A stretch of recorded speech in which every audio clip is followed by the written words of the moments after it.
As we move on now to stage 12 and the 13th day, we're now heading up towards the northern part of what is a very hilly country up this way. From Cesena we go on to Treviso, seen once at the World Cycling Championships. A long way, this a journey of 210 kilometers, 131 miles. But today they won't reach the hills, and that's good news for the sprinters.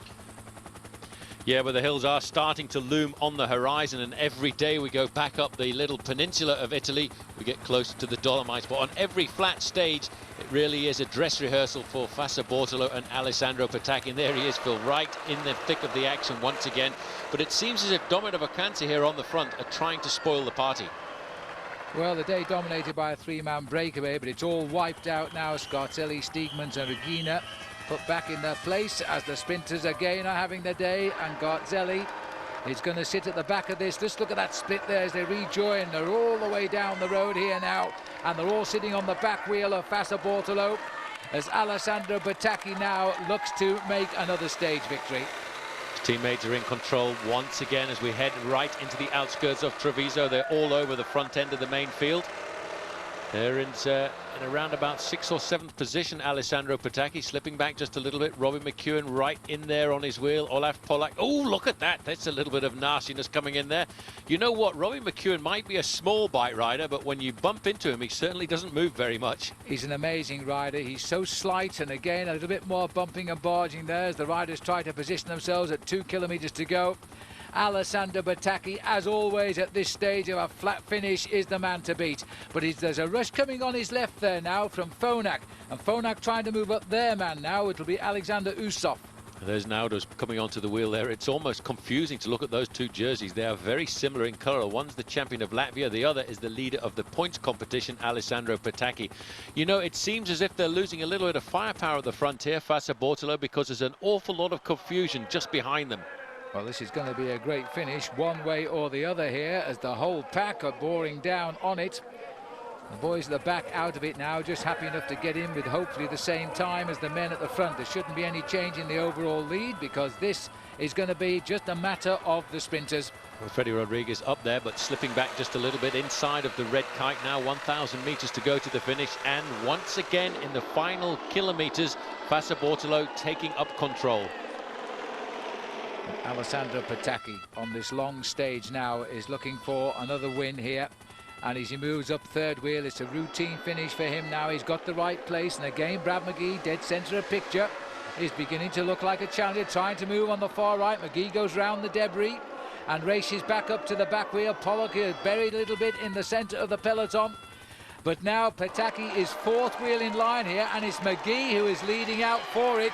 This man is absolutely amazing. McGee will not lie down. There's been a crash there.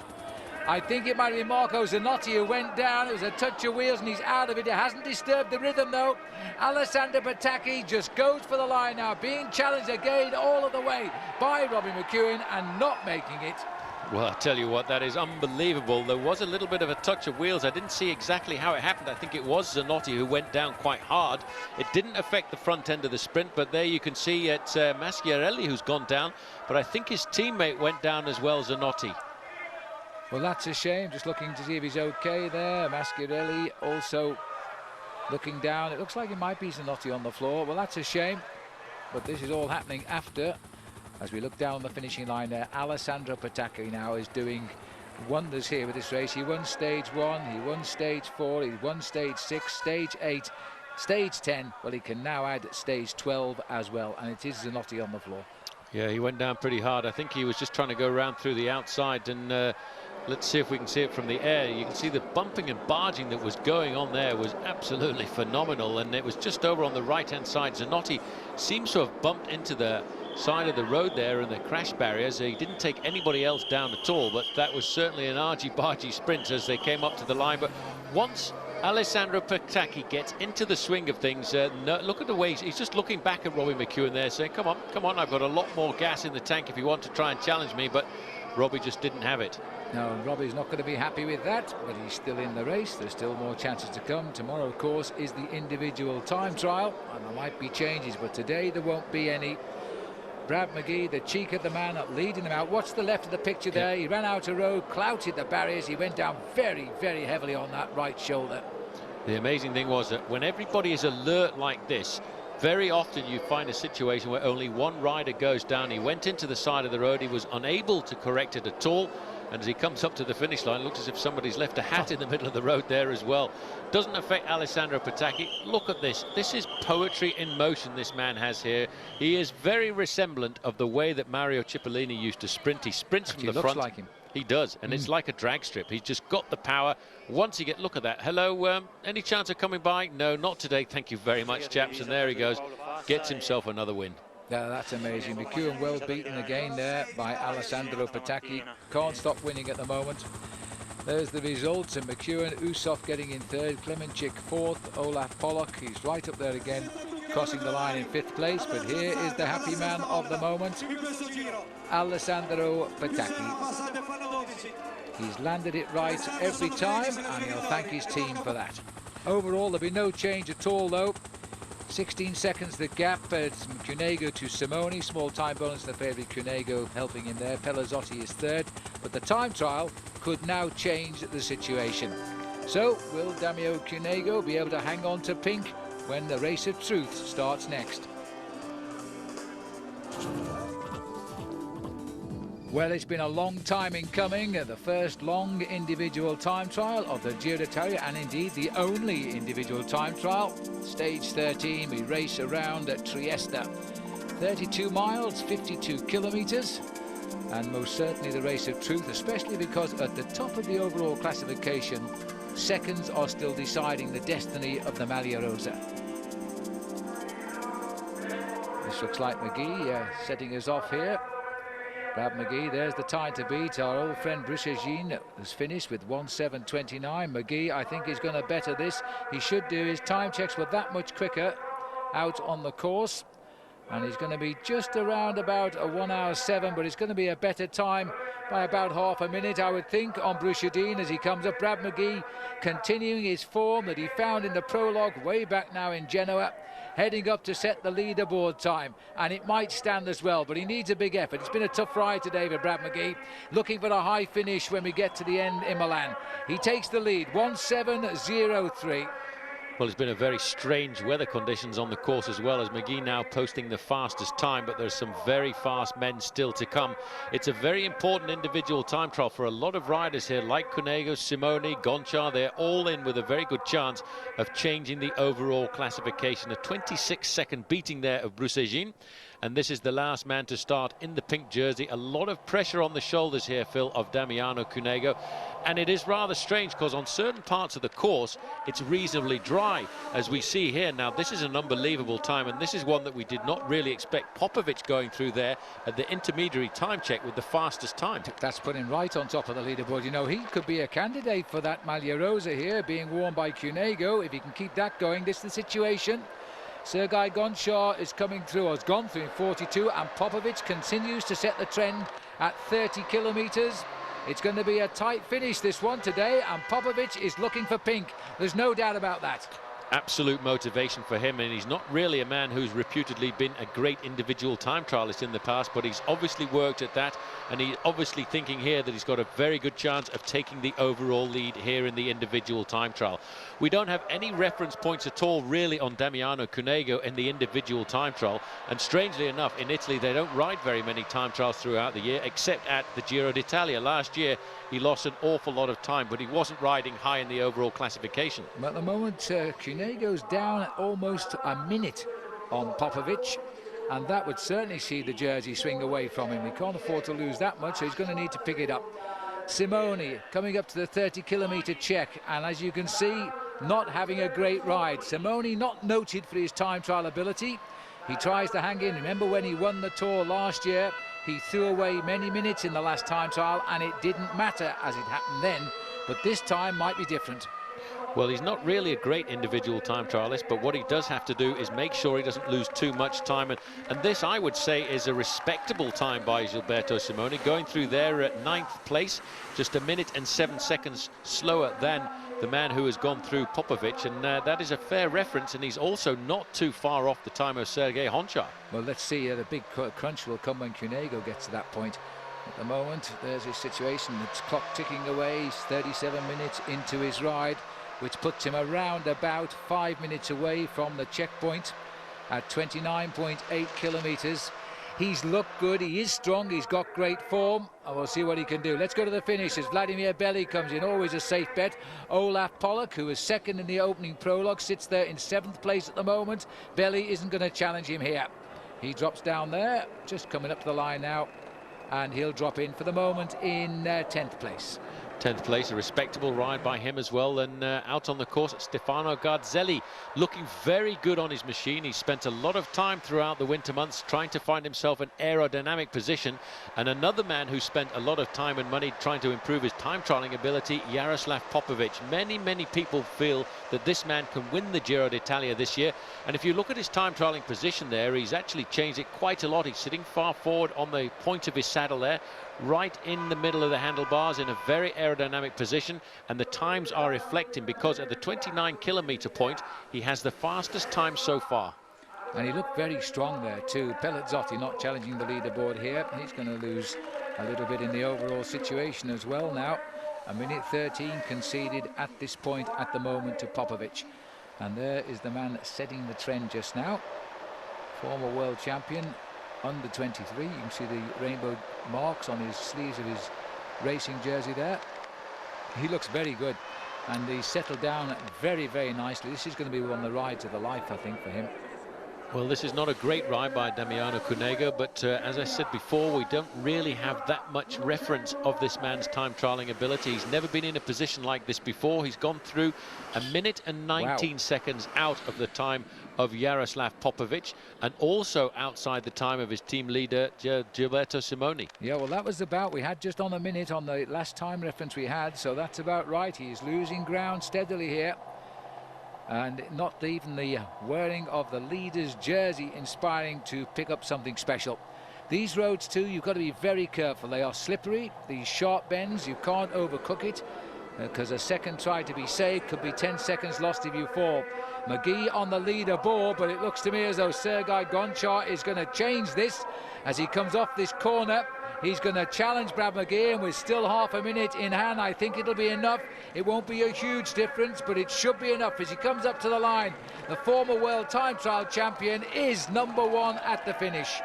First man to go inside 1 hour and 7 minutes, and not really that much of a surprise. He's got the most unbelievable style, this man. He uses a monstrous gear in the individual time trial. Sometimes it works and sometimes it doesn't, but today he has set the mark, and I don't really think any of the men to finish after him are going to challenge that time.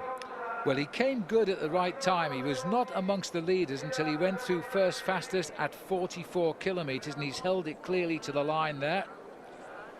Brad McGee displaced by Sergei Honchar, but of course still to get there we've got Popovic, Simoni, and of course the race leader. I don't think Popovic seems to be the only man, and we're looking at him at the moment, who might challenge that ride now of Sergei Honchar. Yeah, let's not forget the year that he won the World Under-23 Road Racing Championships. He was actually 4th in the individual time trial as well at the Under-23 level of the sport too. So he has got a chance to cause a bit of a surprise. We know he spent a lot of time improving his time trialing ability over the last few months, and today would be a very important day to put that to the test. The big challenge though is between the man at the top left hand side there, Damiano Cunego, and Jaroslav Popovic. The difference between the two of them at the big important time check at 29 kilometers was 1 minute and 17 seconds.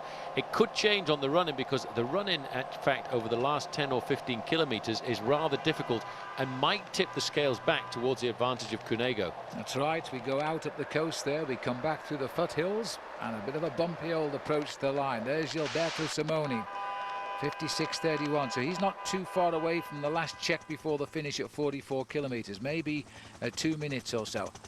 Well, in fact, there's a little bit of a crackling over the race radio reporting that Gilberto Simoni has had a slight problem out on the course, and in fact he did go down at one stage. I haven't got a very good close look at him, but we'll get a chance to see when he comes into the finish line if he did in fact hurt himself. This is Garzelli now, and you can see his time. Russell Van Hout there, the Australian rider on the Columbia Sella Italia team in 7th. A very good ride for Russ, I must say.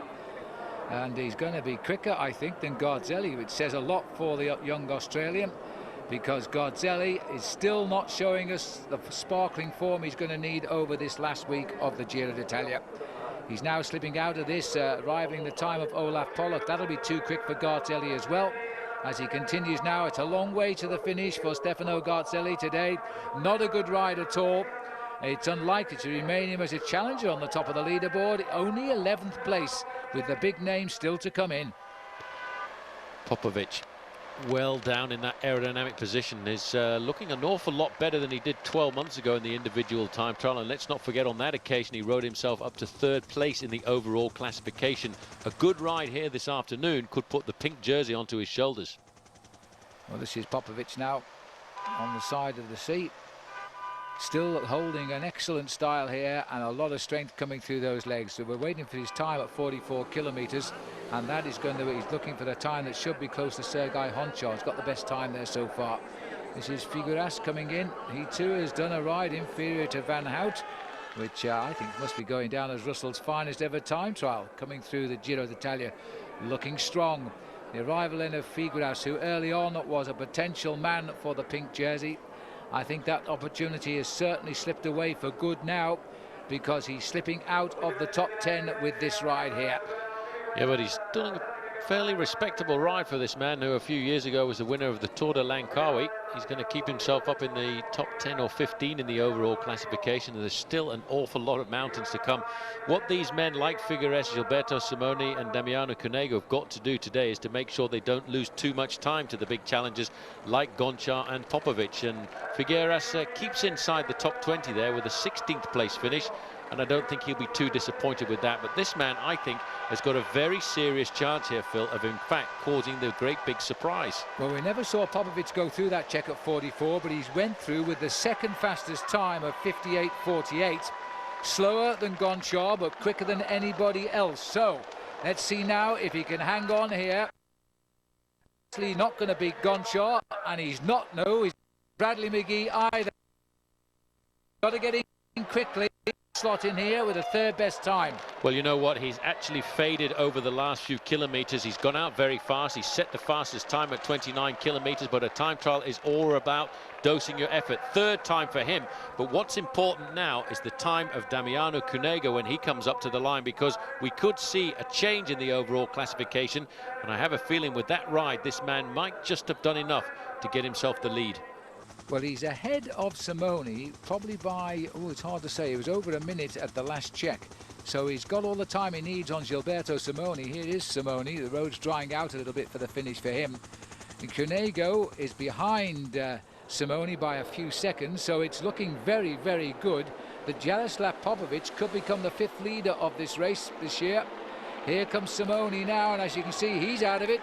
As he races in, there's Magnus Bagsted's time. He's a good time trialist. Simoni, for himself, I suppose, not done a bad time, but it's not going to stand the passage of time for the others. They are going to be quicker than him. Well, Simoni, I think, will be very pleased with this time, because he has been down on the ground. He was involved in an accident. He overcooked it in one of the corners, and I think he's going to finish well inside the top 10 or 12 places here. And for him, that is a very good performance over a time trial course, which is not really one that suits him. And let's wait for Gilberto, the defending Tour champion, coming into our sights now. And still, he's got an extra challenger for that jersey now, because Popovic, I think, will be looking for the pink now if the part-way times of Cunego stand up at the finish. Simoni comes in, and he finishes only 14th. And there's still 1 and possibly 2 riders are going to better him there. Well, he really tried for that, but there you can see. Yeah. He went down there, he went down in one of the corners. Obviously, he's cut himself up, and that's probably why he's lost himself so much time. Pelazzotti comes in. Again, not going to affect the destiny of the Maglia Rosa. 19.03, but he's still having a very good tour, Franco Pelazzotti. Yes, looks a bit different with his crash helmet on. His golden locks can't be seen, but the big effort by him. A lot of these riders are going to pay for this effort in this weather conditions as we go out onto the open roads again tomorrow. And this is the last man out on the course, Damiano Cunego. He has lost a lot of time. He's already outside of the top 20, and he is certainly, Phil, going to disappear from the overall classification tonight. Out of number 1 place as Cunego finishes 19.47. A quick calculation, and it does put Popovic in the pink jersey. That'll be a first for him. And don't forget that Popovic came here as a big favourite. 3rd in the race last year, 12th the year before. Natural progression, he could win it this time. Well, he's got his best chance now.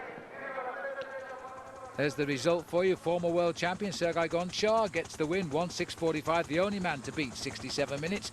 McGee, another brilliant time trial from him, and Popovic taking 3rd place. Bruce Egin, the early leader, slipped only down to 4th, and Battagliati taking 5th. Very strange result. The men who should be challenging not delivering the goods in the time trial. Well, I think maybe 1 or 2 of them not wanting to take the risks, and I tell you what, that ride by Popovic has given him the overall classification lead by just 3 seconds from Sergei Gonchar, and Brad McGee climbing up the overall classification with his ride up into 3rd place, and I don't think he could have expected that at all.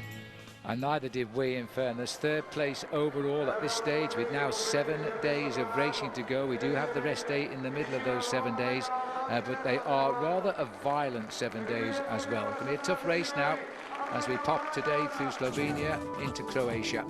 This is now stage 14 as we say goodbye to Trieste, and we go over the borders and race down to Pula. It's a ride of 109 miles, and the Croatians reported to be lining the route in the thousands to welcome the men in the Giro d'Italia. Well, it's a fairly flat course, just over the 100-mile mark, and it should certainly suit once again the big sprinters. And what a remarkable place that we're going down into, a very historic town, Pula, going back very much to the Roman times. And there is Alessandro Petacchi right in the middle of all of the action once again, surrounded by his team. Freddie Rodriguez in there with the red helmet. Rodriguez has looked very good, and he's already got himself a stage victory, and he knows now exactly how to beat Alessandro Petacchi. Try and get the jump on him early. But that is why Alessandro Petacchi's team, Fassa Borto, are all over the front end of this main field, keeping the pace high and stringing out the front end of the main peloton. And it has been a high pace. There were 3 riders away, never getting more than 3 minutes on the field, including Marzoli and Rafael Iliano, but they've been swept up now. They were caught, in fact, on the 2nd circuit here of the finishing circuit with about 10 kilometers to go, setting up now Petacchi for a victory here in Croatia. 2 riders didn't start, by the way. Sven Montgomery didn't make it this morning, nor Zoran Klemicic. Down to 150 men, and they're all together in this pack. Freddie Rodriguez there, just you caught a quick glimpse of him right on the wheel of Alessandro Petacchi, battling it out.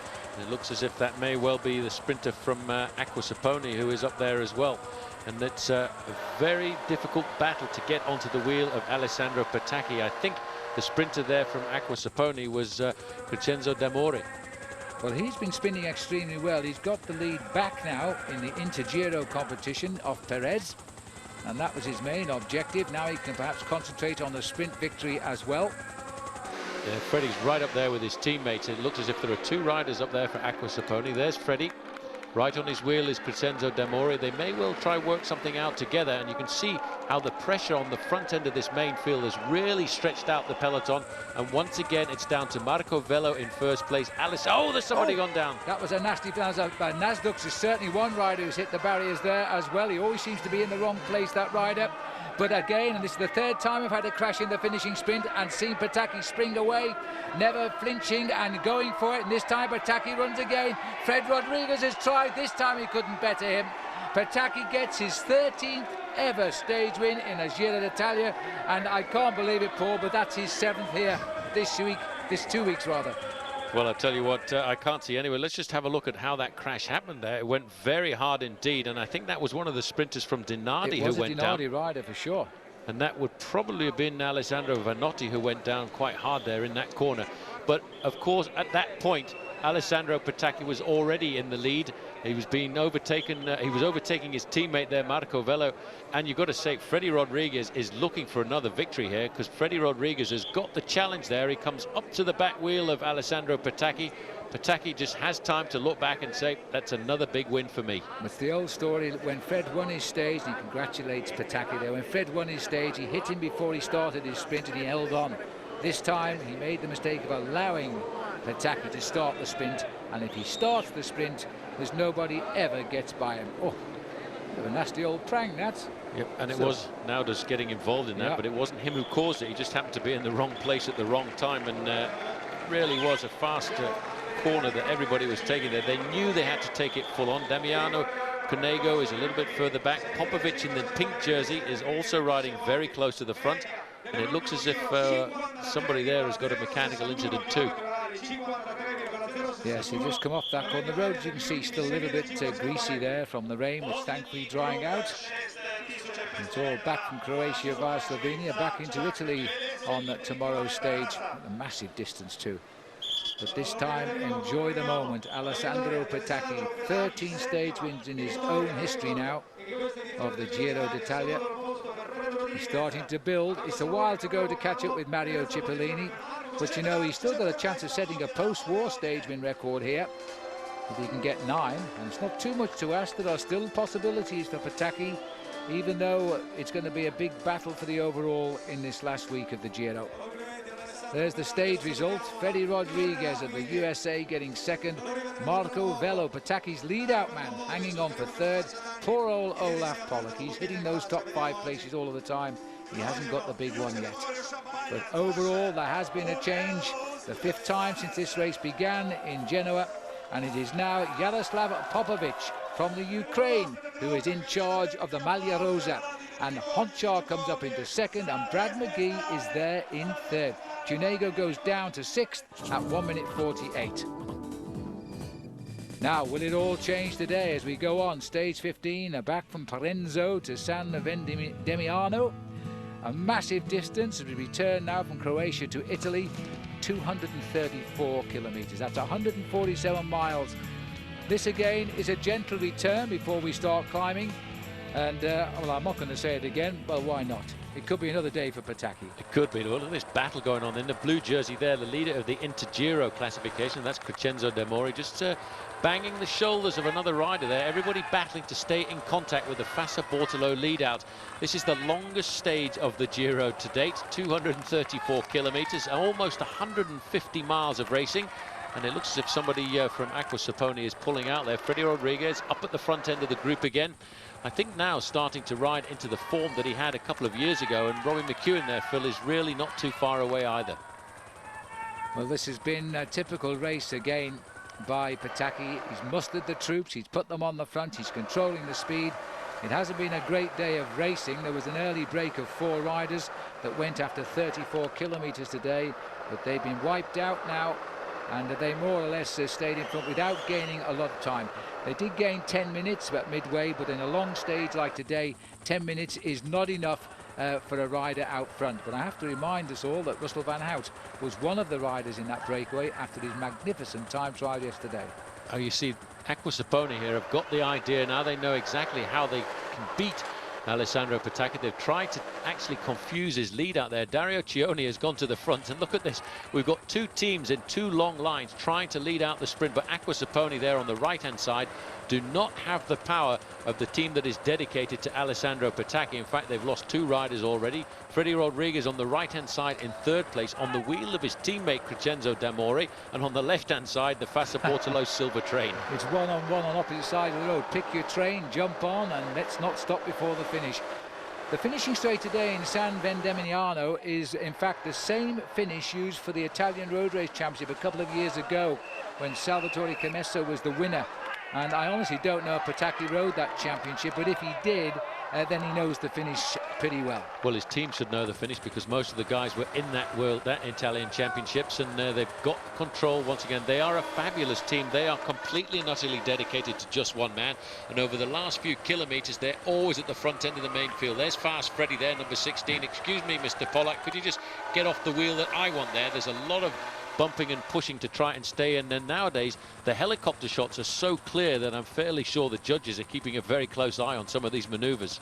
Well, you've got to, because everybody wants the wheel they know is going to take them towards the finishing line. Alessandro Patacchi, one of the big sprinters, dropping out early today, by the way. Magnus Bagstedt, he's gone. Well, that's Lombardi who's moved up into second place. He's got a very good chance of causing a surprise here. He's trying to lead out now, and they've actually finally confused the train of Alessandro Patacchi's Fassa Bortolo men. There in about third position was Marco Vello, and you can see there's a slight gap in the main field. That's Lombardi on the front now. Well, in fairness, they're still trying to straighten things out for Patacchi, but he may have made a mess of this one. The team suddenly seem to have lost control of the front of the peloton here now as they're making a run for the line. Still in the mix there, Nasdux, who fell yesterday, is trying to get in on the scene now as he breaks in the middle with Polak. But here he comes, Patacchi looking for the win. Stage win number 8. He has now joined Girardengo and Binder as post-war winners with 8 stage wins in 1 Giro d'Italia. He needs one more. And in fairness, the only one he could choose is the last stage into Milan, because he's not going to like the rest of this route. I think he's going to sort of start to develop that allergy that Mario Cipollini used to have, because we're going to go up into the very high mountains soon. But that is better than his compatriot Mario Cipollini ever did, winning 8 victories, and that is something that will not go unnoticed by Alessandro Patacchi. And I tell you what, I thought he'd actually made a complete and utter mess of it, but now that his team have disappeared from the front end of the main field, you see how he just takes complete and utter control. He likes to sprint right down the middle of the road. He's got the power to go for these long drag strip races. Robbie McEwen a little bit boxed in on the right-hand side, but you know, it was very close. McEwen looks across there, but he's slowed down just a little bit by Polak.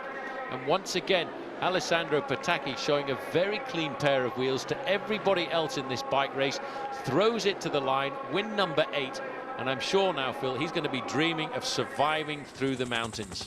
That's right, there's certainly nobody to challenge him in that points competition. If he keeps on winning like this, he's going to be a street ahead. Patacchi winning his 8th stage and joining the record break. This is his girlfriend, by the way, and he shows he's just got just a little bit of strength left in him. Just a little bit, and he needs to keep as much of that as he can, because very shortly he's going to have to struggle through the mountains. There's the overall. Popovic has kept his lead for one day now. Still the same time gaps, the small bonuses all going to the sprinters, so it won't affect the destiny. But the days ahead will certainly decide who will take this race into Milan as the leader. But Popovic of the Ukraine enjoying the moment. I think the only other rider who's worn this is Gonchar from the Ukraine, the pink jersey.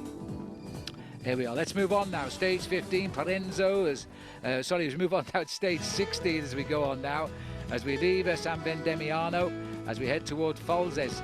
It's 217 kilometers, 135 miles, a little bit shorter, but there's some pretty steep climbs now as we head up into the lower part of the Dolomites here. The Valparola Pass, the Furcia and the Terenten. And let's join the action here. And this, I think, is a super move, Paul, because Fabian Weckmann, we've never really had confidence in him as a climber, but the only way to beat the pure climbers is to attack. And he's been in the move today, and he's moving to take as many points as he can, I feel, before his legs give best. Well, it's unbelievable, really, because this is a man who I didn't expect to still be here. This is Luis Valverde in second position here, but Weckmann has got himself up there to get himself some points. He was part of this early 17-man breakaway group that got themselves a pretty serious advantage, but behind on the road currently, there's a lot of sort-out taking place. Well, this is further back down the road. This group of 17 has been chased by a group of 5, but they look to be in a little bit of trouble as well now as the leading group is split up. There's the situation over the top of the climb. Weckmann getting a very valuable 10 points here. And I thought he was to be probably the early runner for the King of the Mountains, but not the winner. But such a great move today to attack and get a march over the big men. He might be getting enough points in the bag that might give him that jersey when he gets down to the finish in Milan. There he is.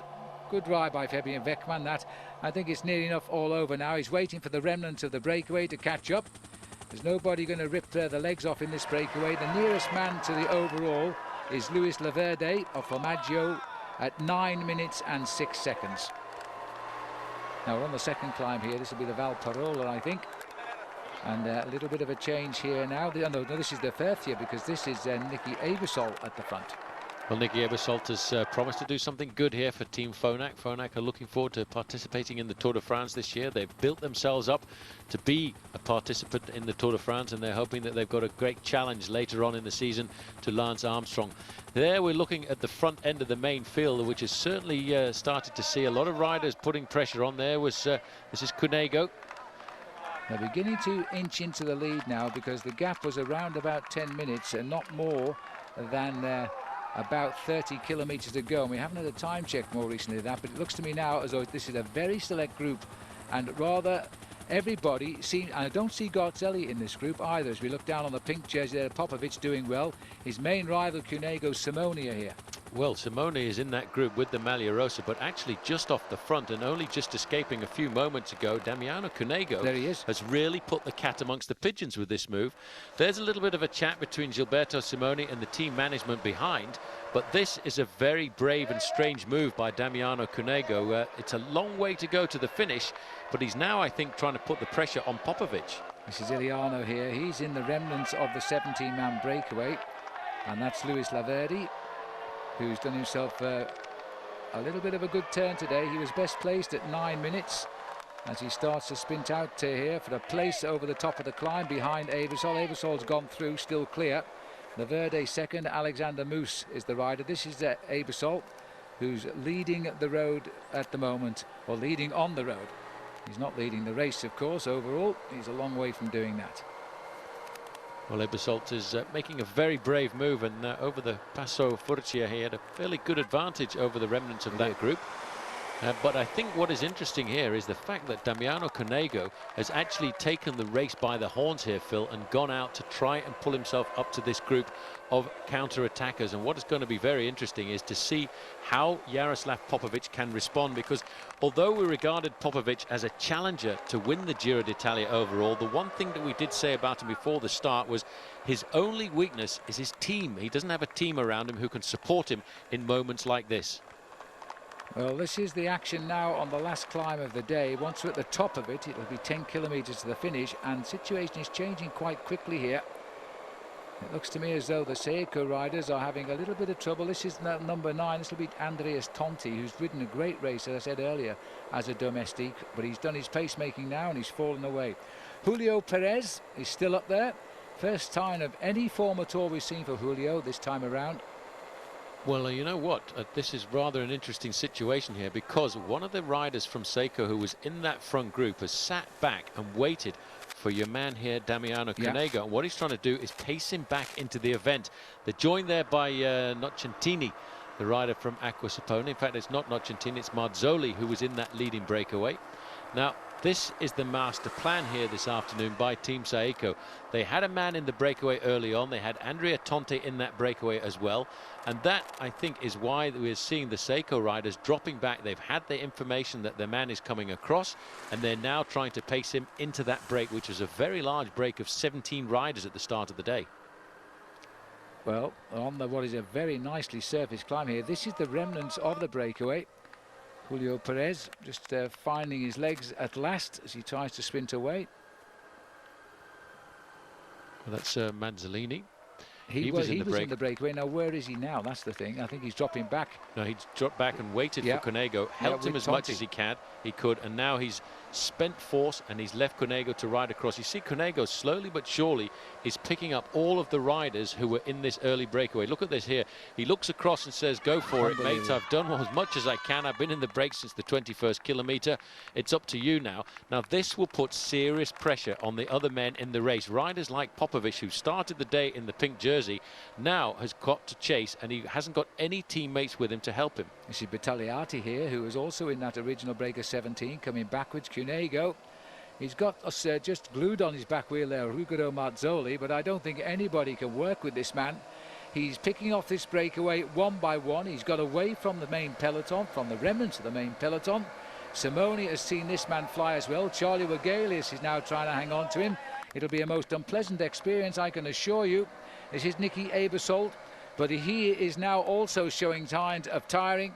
And if Cunego eats through this lot and wins the day, what price in winning the Tour? Well, I tell you what, it's a very good tactical move by Team Zaeko. They knew that Jaroslav Popovic was weak, and weak in one department, the team discipline. His team around him was not the strong team of Team Zaeko. Team Zaeko is a strong 9-man squad. Popovic's team, the Lambau Credit, is a very small team, although they've got a serious talent on board with Popovic. The problem is, you need a strong team to win a Grand Tour, and that's something that he certainly doesn't have.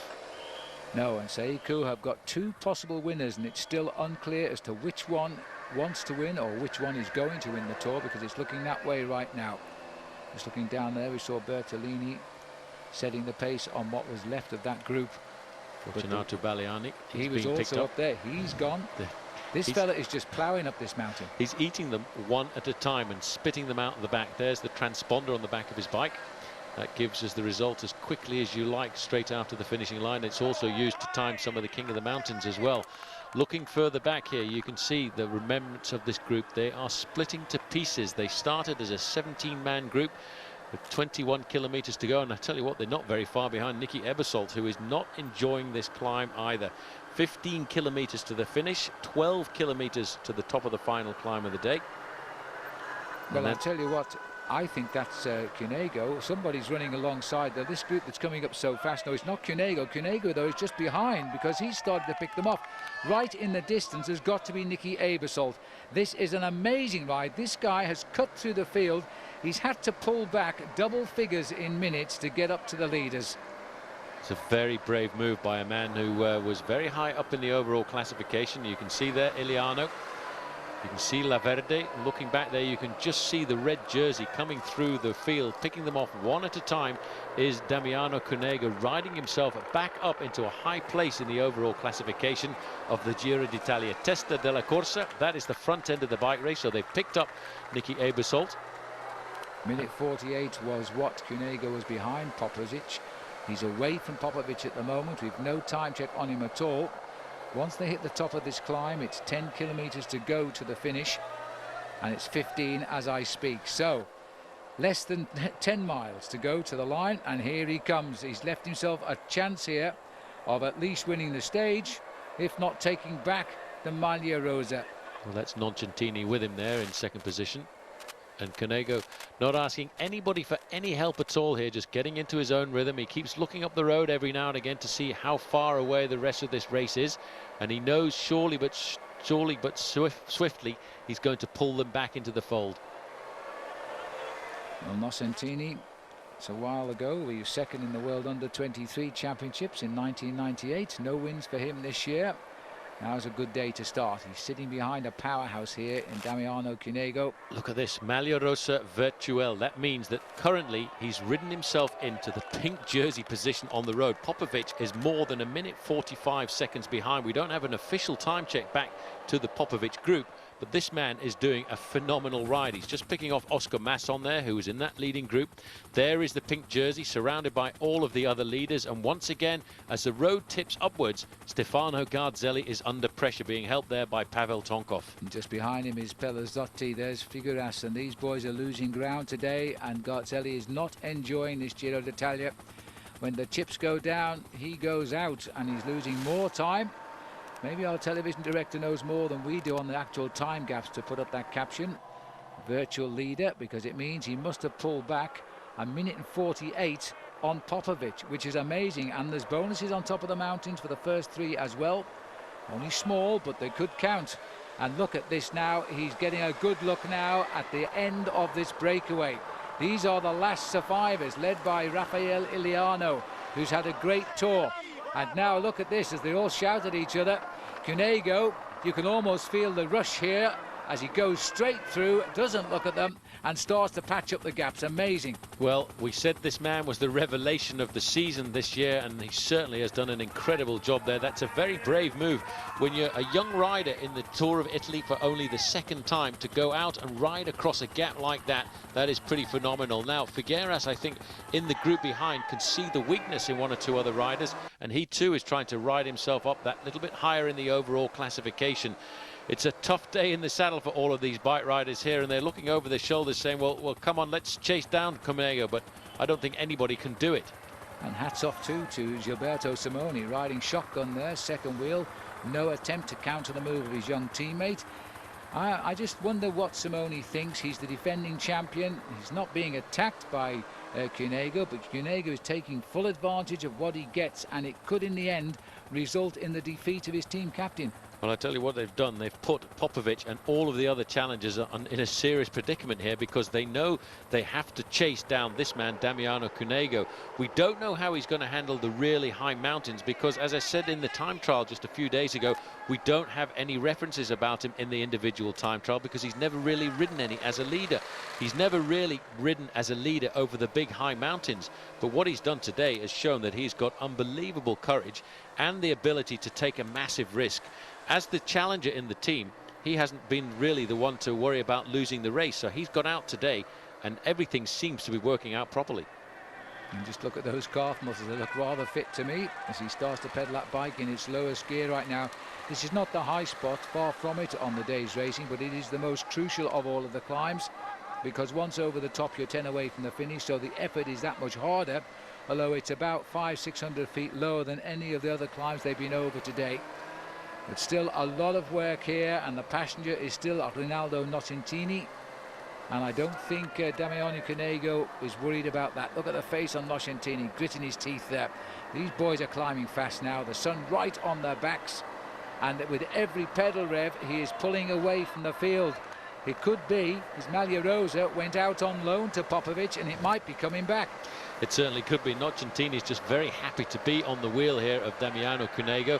He's probably thinking, I wonder if I've got a chance of sticking on his wheel and beating him in the sprint here this afternoon, but that's going to be a very tall order, because let's not forget, coming into the Giro d'Italia, Damiano Cunego had already won 5 races in 15 days. He's the man on form and the man who is really creating the surprise here and tactically doing a superb ride for Team Saeco. But I don't think Gilberto Simoni is going to be very happy with this. I don't think he can tell us, even if he isn't, because it would be rather a loss of face or a confession that the team is infighting, and I haven't really seen anything to that effect just now. But Cunego certainly isn't showing his team captain any respect. He's using his good form, his young talent. It's only his second Giro, and right now he's looking like he's going back in pink tonight. He's accelerated away and he's unhooked Nocentini just a little bit as we come up towards the summit. That's a good move, because he's only got 10 kilometers to go to the finish, 6 miles on his own. Oh, I tell you what, the acceleration just popped Nocentini off his wheel there. But to go back to the discussion about infighting, you have to cast your mind back just a little bit to Damiano Cunego. When the big attacks were coming to Gilberto Simoni, he played the ultimate teammate and never actually moved with any of the breakaway attempts. He just sat there in defense. Now he's been given a free hand and he's turning the Giro right upside down. Well, it's certainly the way to race if you've got the legs. This is Figueras, also riding a solid race, but in a different race to Cunego, I must say. Well, the last big infight I can remember in the Giro d'Italia was between Stephen Roche and Roberto Vicentini back in 1987. Vicentini wanted to win. Stephen Roche, on the same Carrera team, won. And Roche had to put up with a lot on that occasion, the crowd spitting at him. He wasn't speaking with the team. He had to eat his meals in the bedroom because he feared for his safety. And he came out the winner of the Giro d'Italia. I don't think that we've got to those depths yet. No, I don't think we've gone quite that deep. And let's not forget on that story about Stephen Roche, he was very lucky to have a couple of other English-speaking riders in the race who actually had to protect him on some of the mountain passes. So much did Stephen feel threatened by the Tifosi at the side of the road, who felt that he was cheating the team leader, Vicentini. Indeed, indeed. And they weren't on the same team either, but they still did look after Stephen when he felt endangered. Well, this is Figueras, and I think he must have just nipped off the front of that group. And one of the riders, looks like could be Charlie Wigeli, is zigzagging across the road up there. But let's go back up to the leader. This is another day of glory for Damiano Cunego, that's for sure. And it's his speed which is causing the whole spread-eagling of the peloton of the Giro. That's Garzelli at the back there. And Popovic. This is Gilberto Simoni now decided to take up the pacemaking, followed there by Vladimir Belli, followed by Gonchar, followed by the champion of Croatia right on the back there, Rogina. This is the move here. Look at this. Simoni has decided now that he's seen Popovic is under a little bit of bother and he's tried to accelerate and move away from him. He's got the gap now between himself and the man who started the day in the pink jersey, but he's not going to do anything to eat into the advantage of his own teammate, Cunego. Well, you can hear the shouts. This is still Figueras. He's ahead of that group, trying to race to a good place, because remember that they've now unhooked Vicentini. He hasn't been caught yet. He's still riding on the road in second place. We've just run out of cameras now to find them all, because this race is spread all over the mountain. It really has been an unbelievable day, and you have to say that Team Saeco obviously had some plan in the back of their minds this morning, because until today they've never put any men in the breakaway, and that early morning breakaway of 17 riders, they placed 2 riders, and those riders both sat up and helped Damiano Cunego get across the gap, and now he's on his own at the front of the race. You can see now that the pressure is certainly here on Popovic, and that's what Team Saeco wanted to do today. They wanted to isolate Popovic from his team and then hit him hard. And a strong rider, Eddie Mazzolini, who was in the breakaway all day, dropped back to do what help he could do to Cunego, and has now dropped back to annoy Popovic and ride by his side. Amazingly strong man. And the final shouts of encouragement for one of the youngest riders in the race, who's now looking for, he's won stages 2 and 7. He's now looking for a triumph in stage at 16. And this will be the most important of those 3. Simoni, he really doesn't seem to have the fire that he had a couple of years ago. He's accelerated, but there's a lot of riders that managed to stay with him, and right on his shoulder there is Vladimir Belli. Gonchar is on the back end of that group, just staying in contact, keeping himself high up in the overall classification. But Gilberto Simoni, I don't think, can say very much at all about this, because he doesn't really seem to me to have the punch that he had 12 months ago. I think you're right. He didn't have the great form just before the Tour. He started to show it when he came into the Tour. We've seen simply stages of brilliance from him so far. But I think you're right. This is the man of the moment. If he gets the pink jersey back tonight, and then he's got to run the last 4 days. But tomorrow he has a rest day, and that would be a nice feeling with the leader's jersey in the bedroom. And this is a big gap. He's 2 minutes 52 seconds back to Figueras and 3 minutes back to his own teammate Gilberto Simoni. That's enormous. And now the pink jersey is just a little bit further back. And look at this. This is a lonely figure here of Jaroslav Popovic. No teammates at all around him. I think if this man does want to win the Giro d'Italia, he's going to have to look to move to a much bigger, stronger team in the very near future. Yes, 3 days in the Maglia Rosa, and it's going to be unlucky 3 days, I think, because he's going to be out of this, and the obvious candidate is Cunego. Charlie Wegelius, number 69 there, just being picked up by the group of Gilberto Simoni, probably able to give a couple of words of encouragement to his team leader, Sergei Gonchar, as we look here at the lonely figure of the man who started the day in the pink jersey, the man who many people thought could win this bike race. And he's already off the back there of a second group of riders. That was Stefano Garzelli and Dario Cioni. The thing is, when you've got the race lead, you've got to give it your best shot. But if you do not have it, you pay big time. And it looks as though Popovic is paying in big time. Nocentini just 20 seconds in arrears, so he hasn't actually lost all that much to Damiano Cunego, who's getting pretty close to the summit of this climb right now.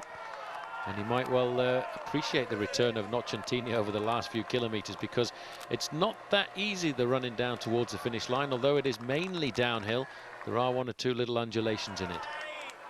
Yeah, it's going to be tough now for Nocentini, but as this levels out a bit, if he can hold that time gap, he might well chase back up to Cunego and might yet steal a stage off him. All the cheers, though, are for Damiano Cunego.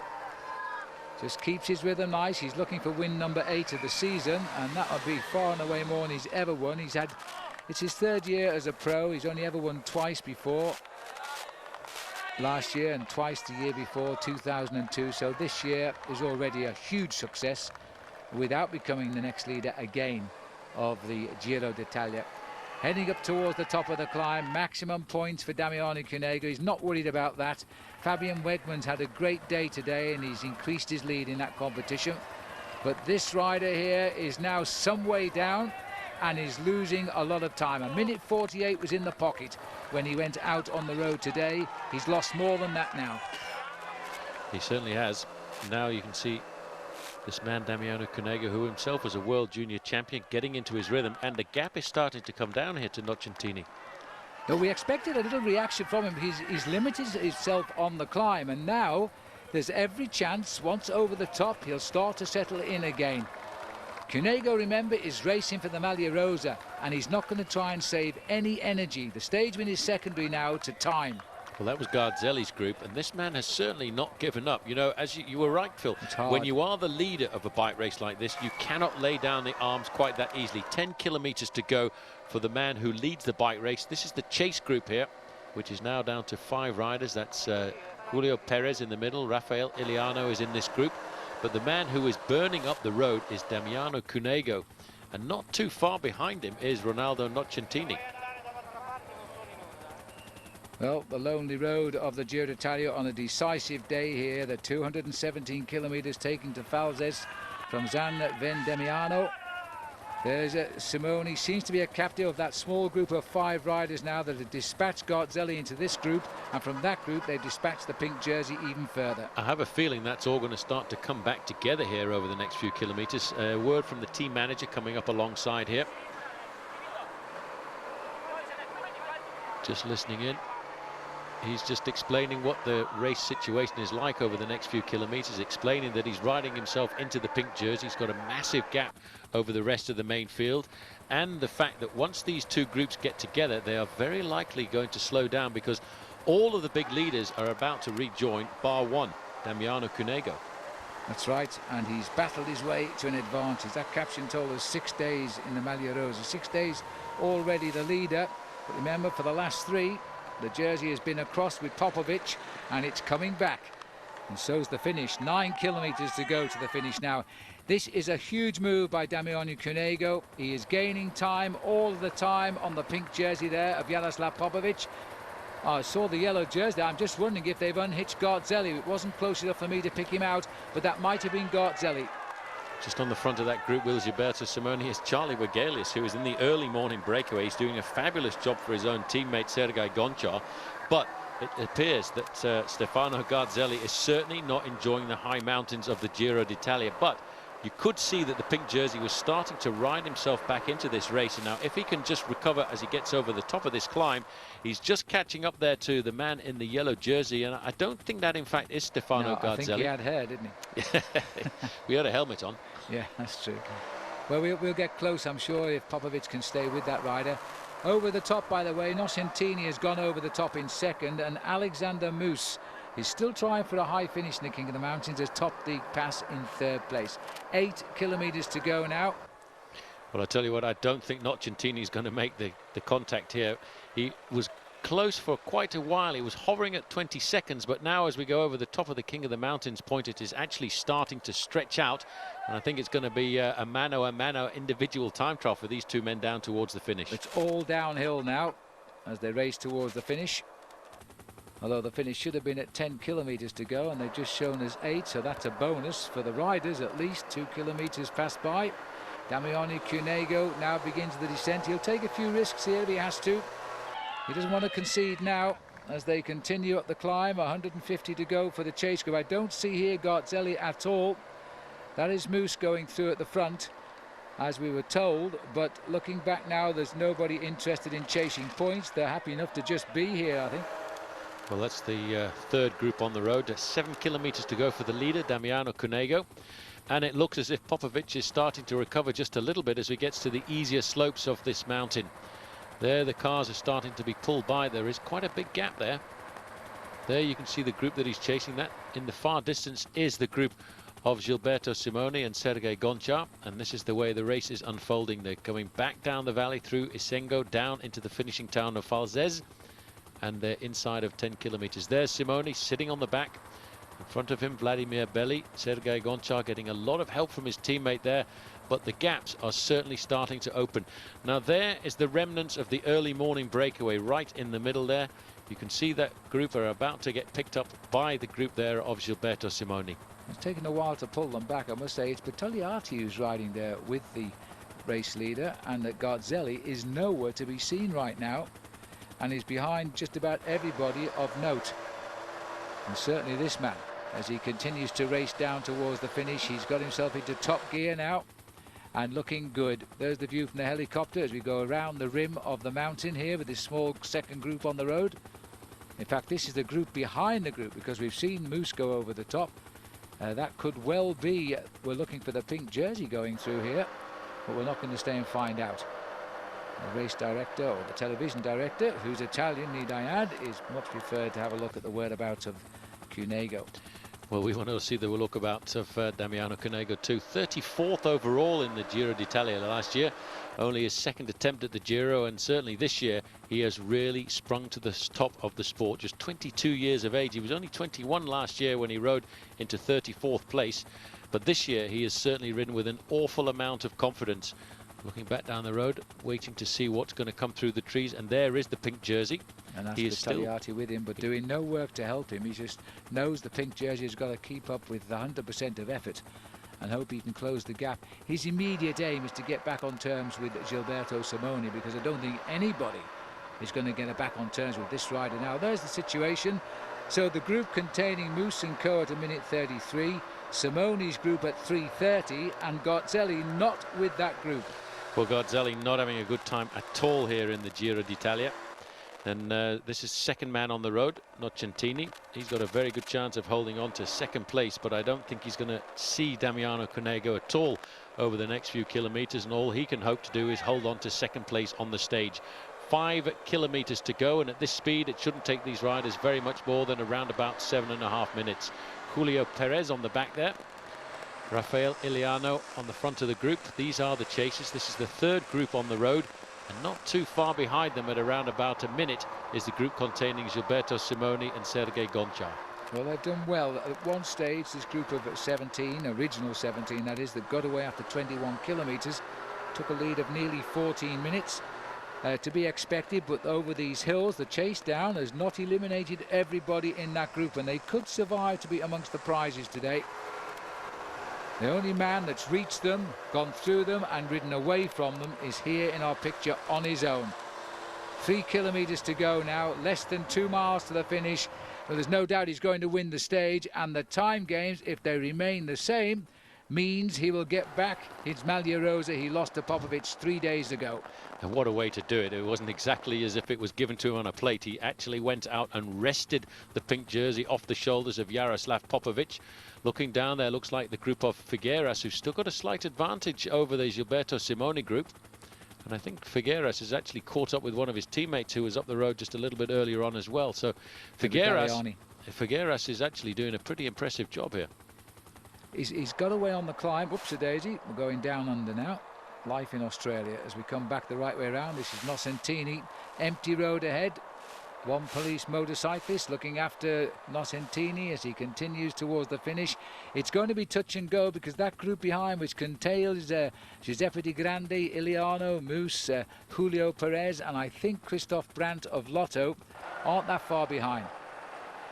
These last few kilometres really are starting to hurt the man at the front end of the bike race, but he knows at the end of the day he's going to put himself very solidly at the top end of the overall classification with an incredible ride, riding across from the main field to a chase group, and then slowly but surely building up a solo advantage over the rest of the field.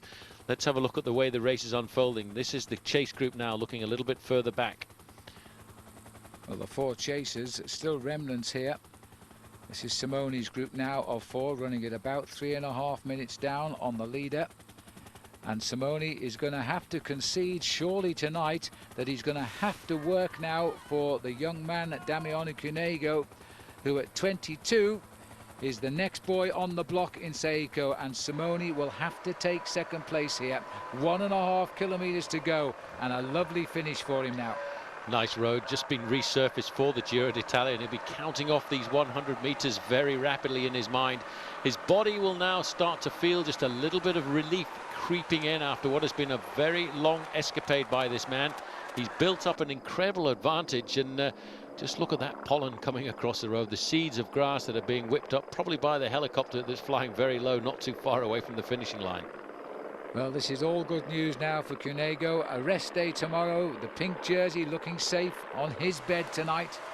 At 1 kilometre to go to the finish. Every second counts. It'll take him about 1.5 minutes to get to the line. Then the clock will start. And I wonder if it's going to count him towards a final victory in the Giro d'Italia. Simoni will not be happy, but I don't think publicly he'll admit that. He dare not admit that at all, because after all, the Italians will be looking for a new hero after what has been a very sad year for Italian cycling, with the the death of Marco Pantani early on in the season.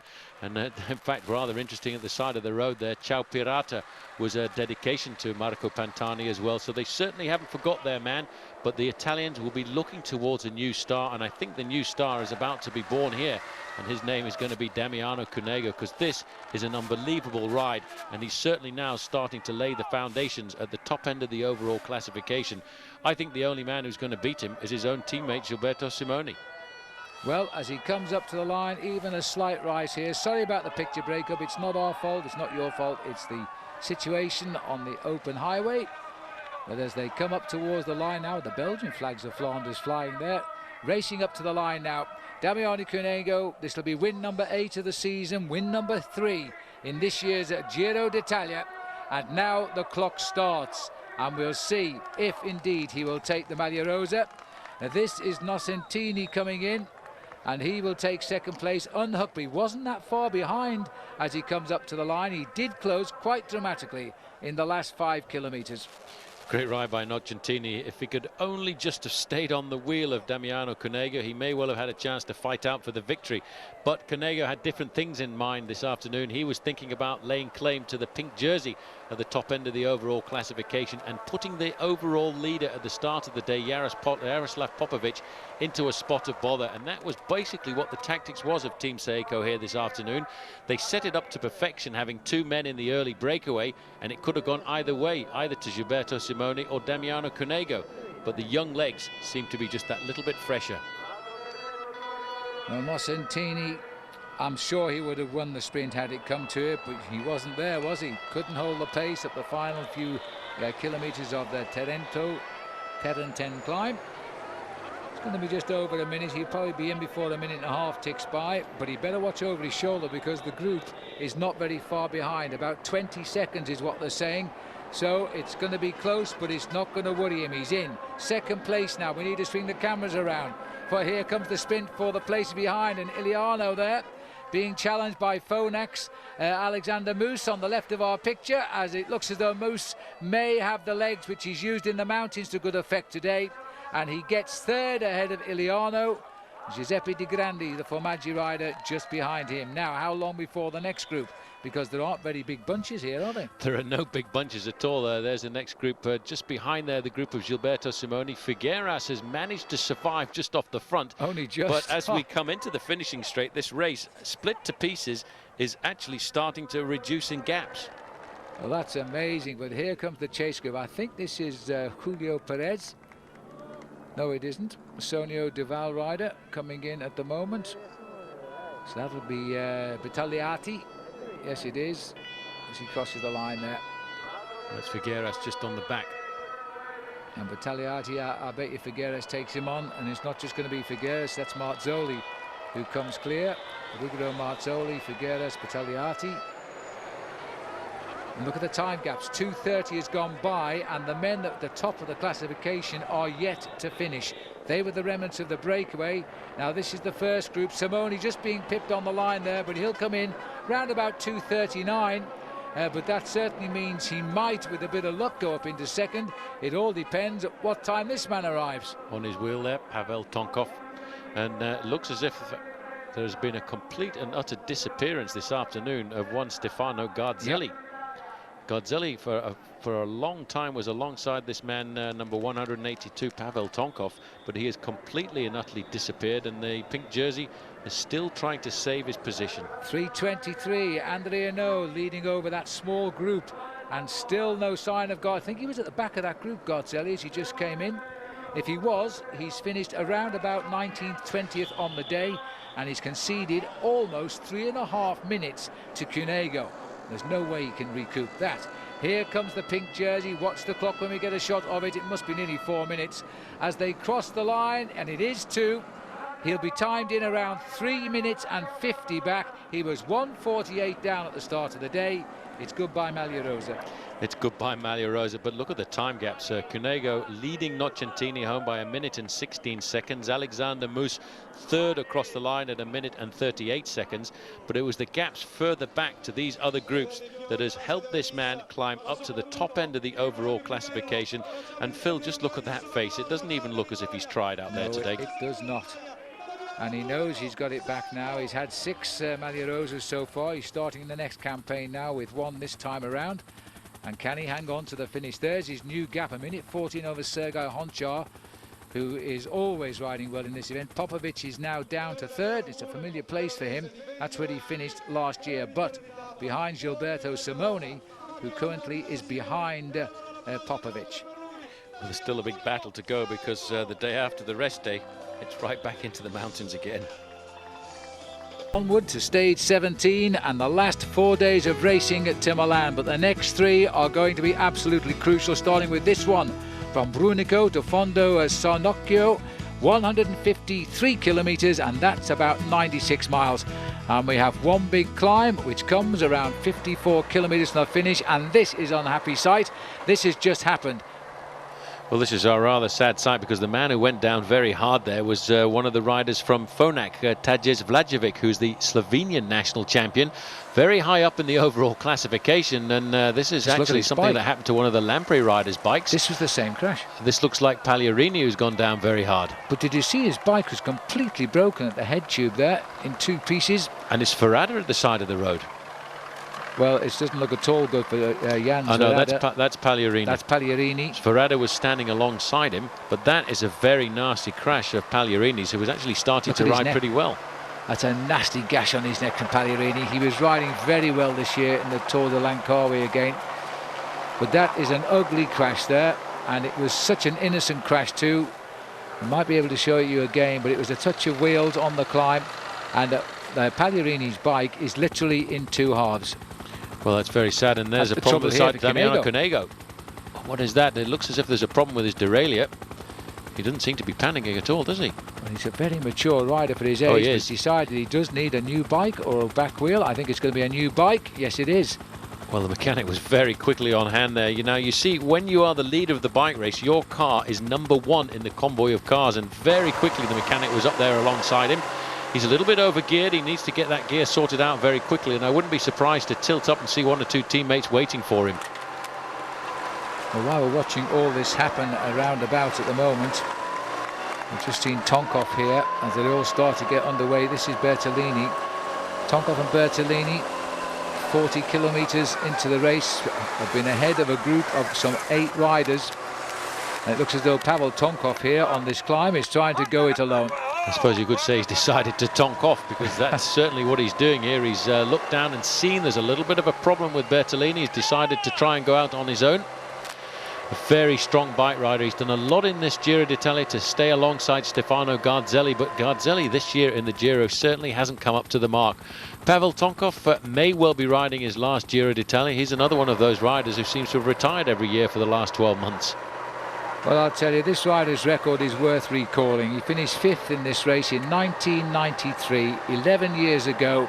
He was 4th in 94, 6th in 95, and then he won it in 1996. And now, 4 kilometers to go, he's looking like at least salvaging a stage win from this. He finished 2nd in the Giro in 97 and 98, and 5th in 2000, 2002. Finally slipping to a mere third, still a 5th place with a stage win in 2002. The amazing thing, though, about Pavel Tonkov, he never really appears to be going very well. It's because he actually uses rather a large gear, and he sits right there rock solid on the machine and turns over at a very low cadence, but it is a very efficient cadence for Pavel Tonkov, and he's opening up a pretty serious gap now over Bertolini, and the remnants of that early morning breakaway are still a fair way behind. Well, Alessandro Bertolini was the early aggressor for Alessio. He was with Oscar Pozzi at the time from Tenax. They got quite a lead. Tonkov was the man that bridged to them, and now he's dispatched them all, I think. And it's looking very, very good. Well, he spent the whole race really in support of Stefano Garzelli, but I think the day before the rest day, Garzelli showed us that he wasn't up for the race this year. Well, a lot of people have said, where's the devil? Well, there he is, and still very prominent at the side of the majority of the races on the international calendar around the world. But I've always been amazed at this style here of Pavel Tonkov, because it always looks as if he's on the edge of absolutely cracking, but it's a very efficient style for him. It seems to pay off. And at the front end of the group there, we've got a lot of work being done here by the Dinardi riders for Sergei Gonchar. That'll bring Charlie Wegelius back into play here, because Gonchar is having another great tour, and this could be his best ever finish if he can keep it up. He has won the Maglia Rosa in the past, but a second place finish would be simply superb for him. Well, after that early moment of panic for Damiano Cunego, he's very comfortably surrounded by the majority of the red armada of Team Saeco. This, over the last few kilometres, has slimmed down to being a very small select group once again. Maybe not the big sort out we expected to happen on this stage here this afternoon, but certainly an interesting race route, and a race route that has turned to allow the attackers the advantage on a day before the real big mountain passes to come, because the next 2 days of this Giro d'Italia are going to be very difficult indeed. Well, we're hearing that in fact the two Lampre riders who crashed have gone to hospital, so they're out of the race. And we're looking at 3 kilometres to go here now, as the pressure again goes on. This is Christian Marini again, I think.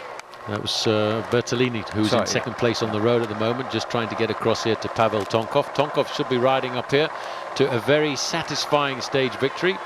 And still amazing, Phil, over this last week. There have been so many signs at the side of the road for Il Pirata. This is the race situation at the front on the left-hand side. Pavel Tonkov leading Bertolini. And he's leading him at the moment by around about a minute. So he's really stretching out his advantage over these last couple of kilometres. Living up to his big name. First Russian rider ever to win the Tour of Switzerland. And he was the second Russian rider to win the Giro d'Italia behind Evgeny Berzin. And today, he's going to be the first Russian rider to win a stage, at least today. Because he's not going to get caught now. On the front, just taking away that very strange style of his, but one of absolute and utter power. Second man on the road, losing time every kilometre, every pedal stroke here for Bertolini. Bertolini had hoped, I think, he could stay in contact with Pavel Tonkov. He's absolutely shattered by the look of it. Tonkov attacked him at exactly the right time. Tonkov waited for the slight incline where he could get the advantage, and here you can see taking up the reins at the front end of the main field. It's Team Saeco, as it has been. And I actually thought over the first week of racing here at the Giro that they were doing far too much work. They were all on fire. They were dedicated to their leader, Gilberto Simoni, and they've kept the power in their legs, and they've also still got the possibility of a backup if something happens to their man Damiano Cunego. Well, the devil jumping for joy down there. Now it's quite a compact group, but that contains all the men that matter in this year's Giro, including Garzelli, who's having a better day today than he was the day before yesterday's rest day. And this is probably why Tonkov has felt free to have a go for a stage win for himself. Good day to choose, because the riders don't like the day after the rest day. They're stiff and they don't feel so good on many occasions. And in fact, the rider here, Bertolini, is losing rapidly ground on the leader. And he better watch out from behind, because this group, being paced yet again by Saeco in favour now of Damiano Cunego, is beginning to close in on him. Well, Cunego doesn't look like a man who had a difficult rest day there. He's very well recovered, and look at the little gear he's using compared to the teammates that are around him. Cruising into the finish now, 1 minute and 40 seconds over the second place rider, and almost 2 minutes back to the main field. Nobody is going to challenge this man at all, Pavel Tonkov. And what an incredible crowd that have turned out to witness this man's victory here this afternoon. Well, he'll get the win, and it won't affect the overall classification at all. But it'll look great on his overall honours list when he retires, which can't be too far away now. He's 35 years of age, Pavel Tonkov. That chase group is 22 strong now, and it's being paced as we would expect by the Saeco team. But they are closing on Bertolini. He's not safe for second yet, but there's nobody going to catch the leader. Here they come. Charging up here a little bit further back in about 5th, 6th position there, you can see Vladimir Belli. It is a very small group indeed. Gonchar is not too far off the mark. Jaroslav Popovic is in this group. Everybody of note has managed to get their feet onto the back seat of the bus here this afternoon, as we now go through the little streets here of Fondo Samburenko. Pavel Tonkov not going to be challenged at all, and increasing his advantage over the man in second position. Losing a little bit of time to the main field, who are whipping up the pace over the last few kilometres, but they are not going to get anywhere near him this afternoon. I think that shot of the large peloton was what we would call the autobus, because it came from the helicopter. They've gone over the top of that climb over 13 minutes behind the leader on the road. So they're out of it, to say the least, for the day. This is our dealer here from Colombia, rides for Jocolar Jacques. Young Colombian rider, no big victories to his credit yet. As he comes and rejoins, I'm not too sure where he is at the minute. He's just jumped off the front end of the pink jersey group, and that's not really a very good way to earn yourself friends on a race like this, when you've got a team like Team Seiko doing all of the work on the front end of the main field, and you try and jump off to try and get yourself third or fourth place. So looking now at the arrival of Pavel Tonkov, not quite, but it won't be long as he races in. This is going to be a good moment for Pavel, right at the wrong end of his career, which has been a brilliant career, let's face it. I first met him when he won a stage of the milk race, which I used to organise, and he won in Nottingham in horrendously wet conditions. Took a lot of risks to win there. He was wearing the red jersey then as a member of the Soviet Union, which of course is now dissolved. Now he rides for Russia and indeed for his sponsors, lives here in Italy, speaks the language well, and he's coming home with a stage victory in the next 800 and 500 metres to the line. It was 15 years ago that he won that stage in the milk race back in 1990. This one he's going to enjoy. This is going to be the 34th win of his career as he comes into the finishing straight, and I think he's really going to enjoy this one. He's had a long, fruitful time as a pro bike rider. He has won this race. He's finished in the top 6 on countless occasions overall. Those days have gone now. He'll be lucky to make a top 15 finish this time, but this breakaway will help lift him right up in the overall classification today. He's gained a lot of time over a lot of riders. As he comes up to the line, Pavel Tonkov takes the victory. We expected to see his team captain winning, but he hasn't had chance yet, Garzelli, so Tonkov has made more than amends here. As he freewheels in, the clock has started. There'll be no pink jersey for him, but pretty sure that he will climb up the overall classification. Bertolini, who was in this breakaway some 66 kilometres into the stage, he went clear today, Bertolini, and he was with Oscar Pozzi at the time. And then Tonkov caught them both. They got rid of Pozzi. Bertolini has been a bit tougher to dump, and I have to say he deserves that second place for sure, but he can't be more than about 40 seconds ahead of that group. And he's still not got to the red kite either. It's a long ride to the finish. He's already had a win this year. That was very early on in the season, back in February. That was in the Tour de Luca, which is not too far away from where we are at the finish line in Milano. And here you can see the main field coming up, and they are slowly but surely getting that little bit closer to Bertolini. I think he's going to survive, but if you look at the position he's adopting on the bike here, you can see and almost feel how heavy those legs of his are starting to get. A minute and 6 seconds since Tonkov came in. Time is counting on, and so Tonkov has really ridden strongly over those last few kilometres there. Tonkov, last time a Russian rider won a stage, by the way, in the Giro d'Italia, it was Pavel Tonkov when he won stage 17 2 years ago. Now there's an interesting coincidence, wasn't it? Stage 17, yeah. It's almost the same distance into the event. And this is the second man on the road, and not too far behind the main field. The last time check we got, they were just 30 seconds behind him. He will survive for second place, but you can almost see the way those legs are starting to buckle. It's not been an easy second place. Now here they are in the straight. In fact, there's Garzelli too, had a much better day today. But this is good for Bertagnoli. He knows now where he is. But as he comes up towards the line now, second place goes his way. Salutes the crowd. Bertolini rather, not Bertagnoli, I should have said, as he gets second place, and the gap there, it is about 2:15 on the line. And here's the group, and they were only about 500. Well, they weren't that, were they, behind him? He only just got in, but that's all that matters as they come clear here now. And there's going to have to be, and they're going to have a sprint for this too, because there's still one small time bonus here. Wouldn't surprise me if Cunego doesn't try to snick just a couple of seconds, because he packs a sprint and he's going to have a go, you know. He's got a lead out here right on the wheel of Brad McGee. It's a long way, 150 metres. No, it looks as though the rider in front might take it, but no, he's made the big mistake. And look at that, Cunego and McGee head to head.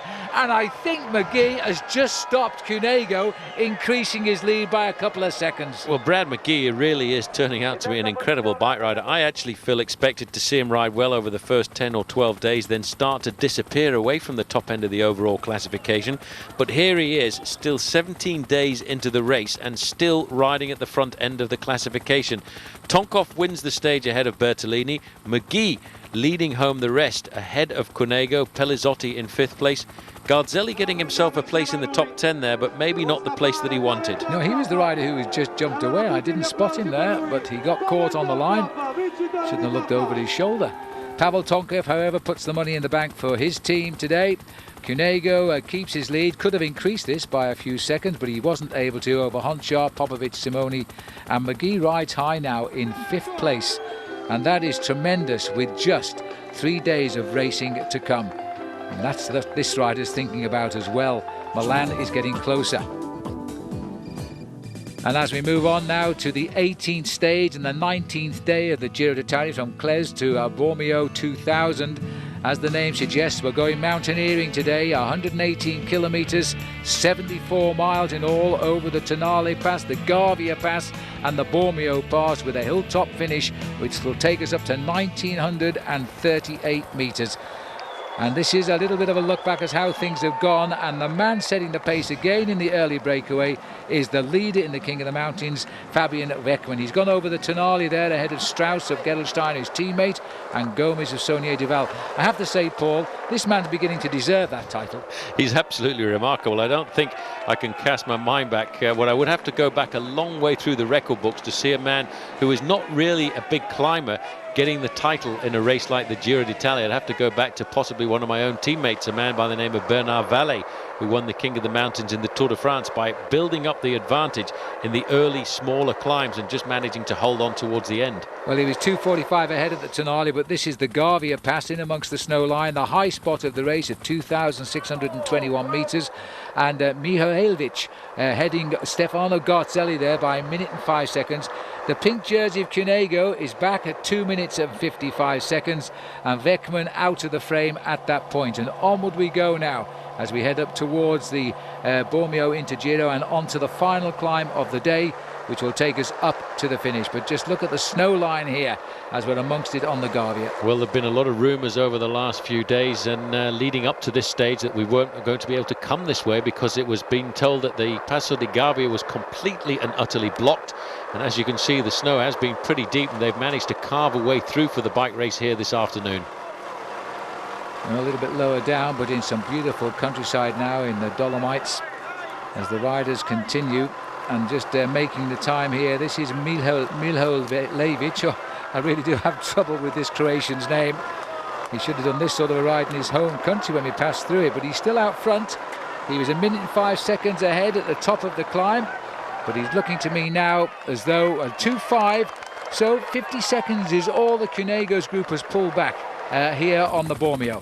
Eddie Mazzolini doing a job of work here for this man, Damiano Cunego. I am sure right now, Phil, he is ticking the days off. He's really only got today and tomorrow to survive, because nobody's going to challenge him on the final day as the race goes into Milano. But what a great performance he's put in the Giro d'Italia so far, and I think if anybody is ever going to challenge him, it'll be his own teammate Gilberto Simoni. But Simoni doesn't really seem to have the firepower in this race to get the gap on everybody else in the big mountain passes. Well, Cunego doesn't have to worry about the rider out front, Mihajlovic, because he was in the early breakaway of 20 men that went away after 16 kilometres. He's the survivor out on his own, but the charge is coming now. Pelazzotti here sitting behind Stefano Garzelli, and they are sailing out of the back door here. Simoni. Here we go. Simoni on the attack now. He's attacking his own teammate at this point. That's not going to make him very popular with the Italian crowd. But let's not forget, I think what he might be doing here, Phil, is trying to ride himself into a podium position. And we'll have to see just exactly how Damiano Cunego handles this. Cunego is sitting there currently, Phil. He's not challenging at all. He's not asking Eddie Mazzolini to whip up the pace.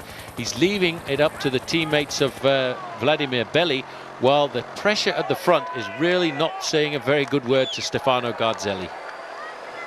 Well, this is the typical 1-2 I think we would expect now from Seiko. They're starting with Simoni. If he gets brought back, what's the bets that Cunego will try?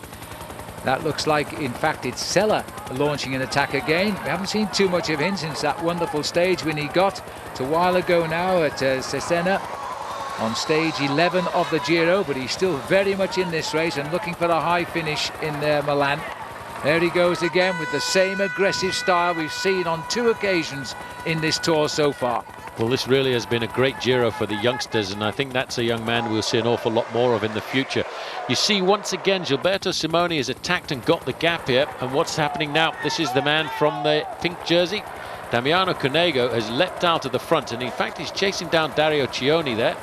Cioni's still having a wonderful ride despite all the work he's done for Alessandro Petacchi. Well, I think it's only really in the last 2 or 3 days that the team manager Giancarlo Ferretti has said to Cioni, well, you're doing pretty well, young man, try and stay up in the top 10 overall if you can, but has not stopped him at all, leading the teammates of leading Alessandro Petacchi on the flat stages. Well, Sella has caught up with Simoni, can you believe that? And he's now sitting there. Simoni clearly not the man he was a year ago, because Sella would never have caught him last year. There's Gonchar, second wheel. He's come up to the pink jersey now. He still holds that second place overall. There's a regrouping here, but it's a specialist selection. But what is happening is Damiano Cunego is not chasing down. I think Cunego could leap across this gap if he wanted to and catch Gilberto Simoni. But what he wants is for Gilberto Simoni to leapfrog over 1 or 2 of the other riders in front of him and try and get himself a podium position. So he's just sitting back and seeing how the race unfolds. All he has to do is look after Gonchar and, of course, to look after the other riders in the race. McGee, who's 3rd overall, remember, 5th overall rather. Gonchar. And I think, you know, you're right. This is a... Do you remember with the old Soviet Union? I mentioned the Soviet Union when we talked about Pavel Tonkov, but the old Soviet Union, when they used to put their teams into big stage races, they moved their men up like pawns until they had total command of the overall classification. And that's what Seiko are doing right now, moving their men up. Simoni, he won't get very much help from Emmanuel Sella for the moment. Sella's made the effort to get across to the gap to the man who's won the Giro d'Italia on 2 occasions and now is trying to get himself a podium position if he can. But Sella has ridden a very good, clear, solid Giro d'Italia. He's got himself a stage victory. He's been an integral part in the attempt to get Giuliano Figueras up high in the overall classification. Cioni's done a brilliant ride there. He's on the front there for Fassa Bortolo. Gonchar, let's not forget, is in 2nd place in the standings, and he is looking very solid here and looking like a man who is more than certainly going to finish in the top 3 in Paris. I don't know if you saw that, but Gonchar then almost hit the back wheel of Cunego. Had to swerve away from it, tried to make it too tight on the hairpin. All safe and sound again. Emmanuel Sella. What is this man thinking here when he looks around and he sees the defending Tour champion sitting on his back wheel?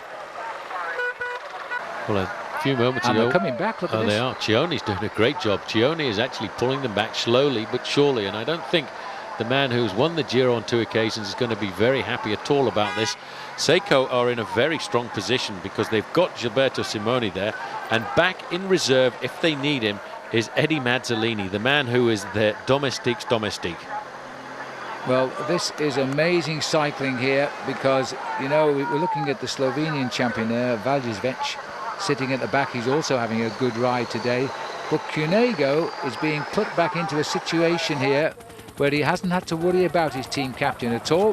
Thanks to Dario Cioni, he's coming right back into the scene and could still gain time over most of the riders today.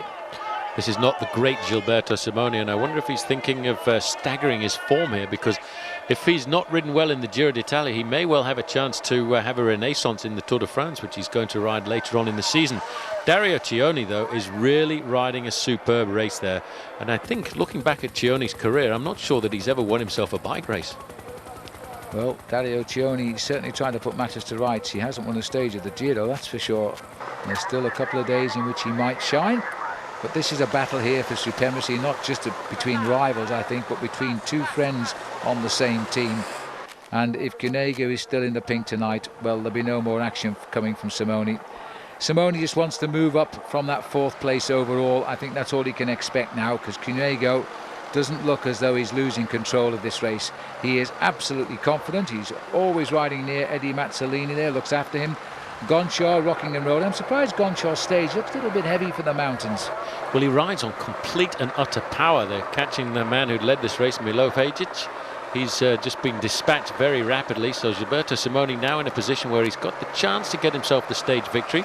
The man missing from that group of Cunego is Jaroslav Popovic. He's disappeared once again under a lot of pressure this afternoon.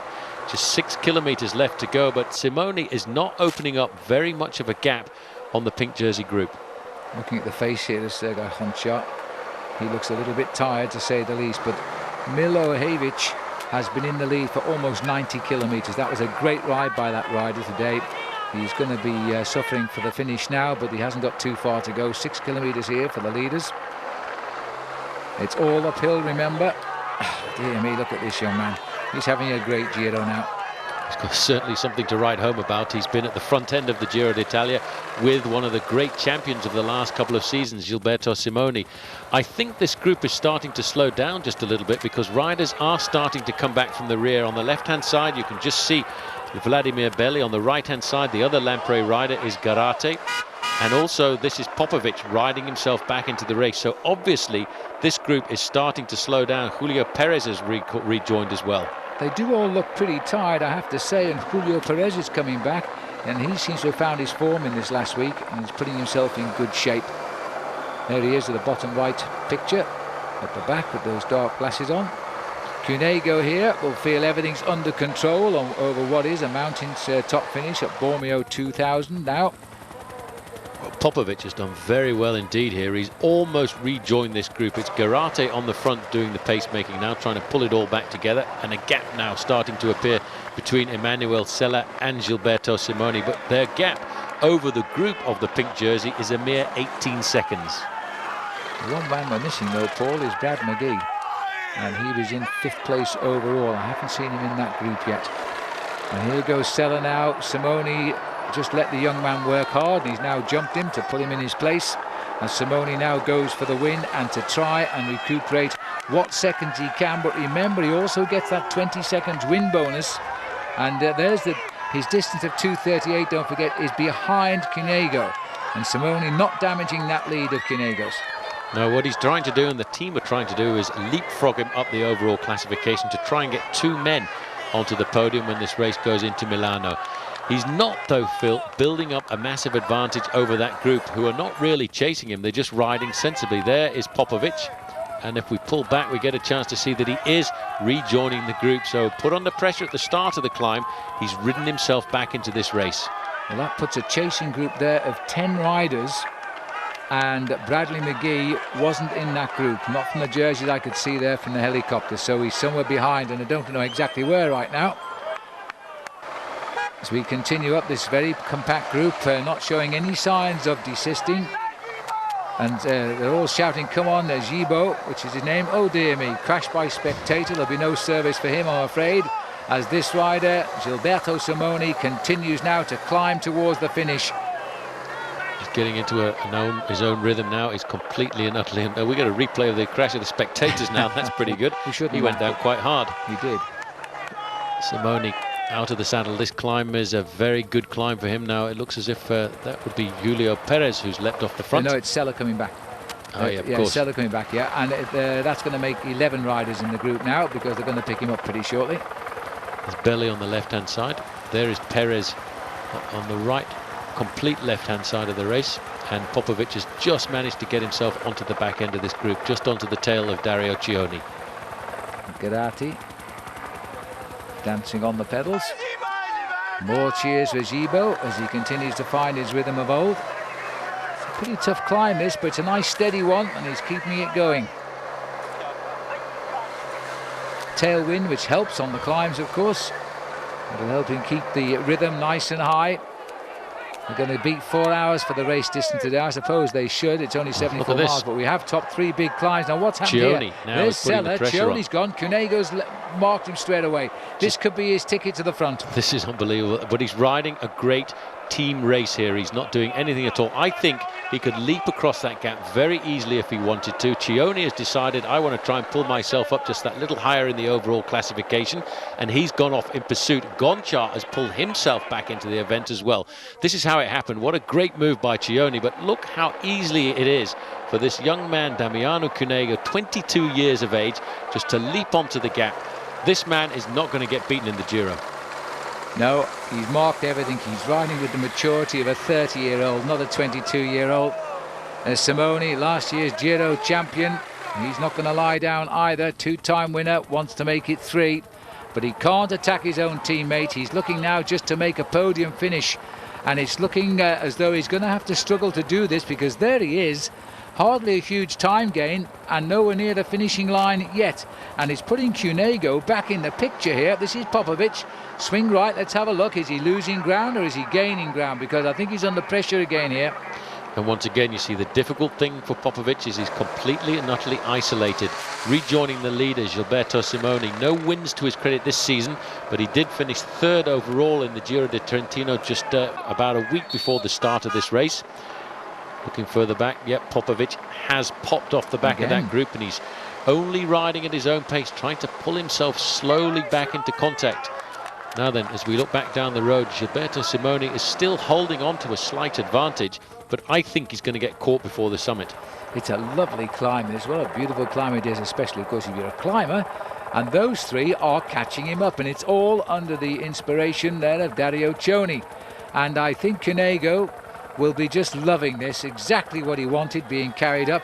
He wanted Simoni, I think, to gain enough time to go second. He wouldn't have gained enough time to take the Maglia Rosa because that's not possible on this climb right now. But you know, we're putting ourselves in a position here where Cunego could win the day. I think Cunego could win the day. He's just sitting there. He's the man who's easiest in that group. One thing they have to do, though, is pull back the man at the front. Cunego is being given an awful lot of assistance here by two of his rivals because Dario Cioni is pulling back the gap between himself and Gilberto Simoni. Simoni has never been more than 20 seconds off the front end of this group, and I would say right now, if we did an exact time check, it would be not very much more than 10 seconds advantage with 4 kilometers to go. And the fact that he's looking over his shoulder there is an indication that he is not very confident at all. Well, Cioni, at 30 years of age, has not turned in many race-winning performances, but today it looks as though he's going to lift himself up for a high finish. He did have a good Tour of Romandy, which is a stage race in Switzerland before this race begins, only just before, and he got 5th place in that, and that was a good indicator he should be a challenger here, and so it's proving to be. This is Garate just at the back of the race here, and teamed up with Vladimir Belli, very consistent rider. Giro is slowing down, and the Three Musketeers are running him down. Slowly but surely, and it's Dario Cioni who's doing all of the work, and all that Damiano Cunego has to do is just sit there, because if they do catch Gilberto Simoni, he has got very fresh legs. Every time there's an acceleration, he's immediately there, immediately in contact. I think he could jump across this gap very easily indeed, but he's decided this afternoon he wants to be a team player. Here's Emmanuel Sella at the back.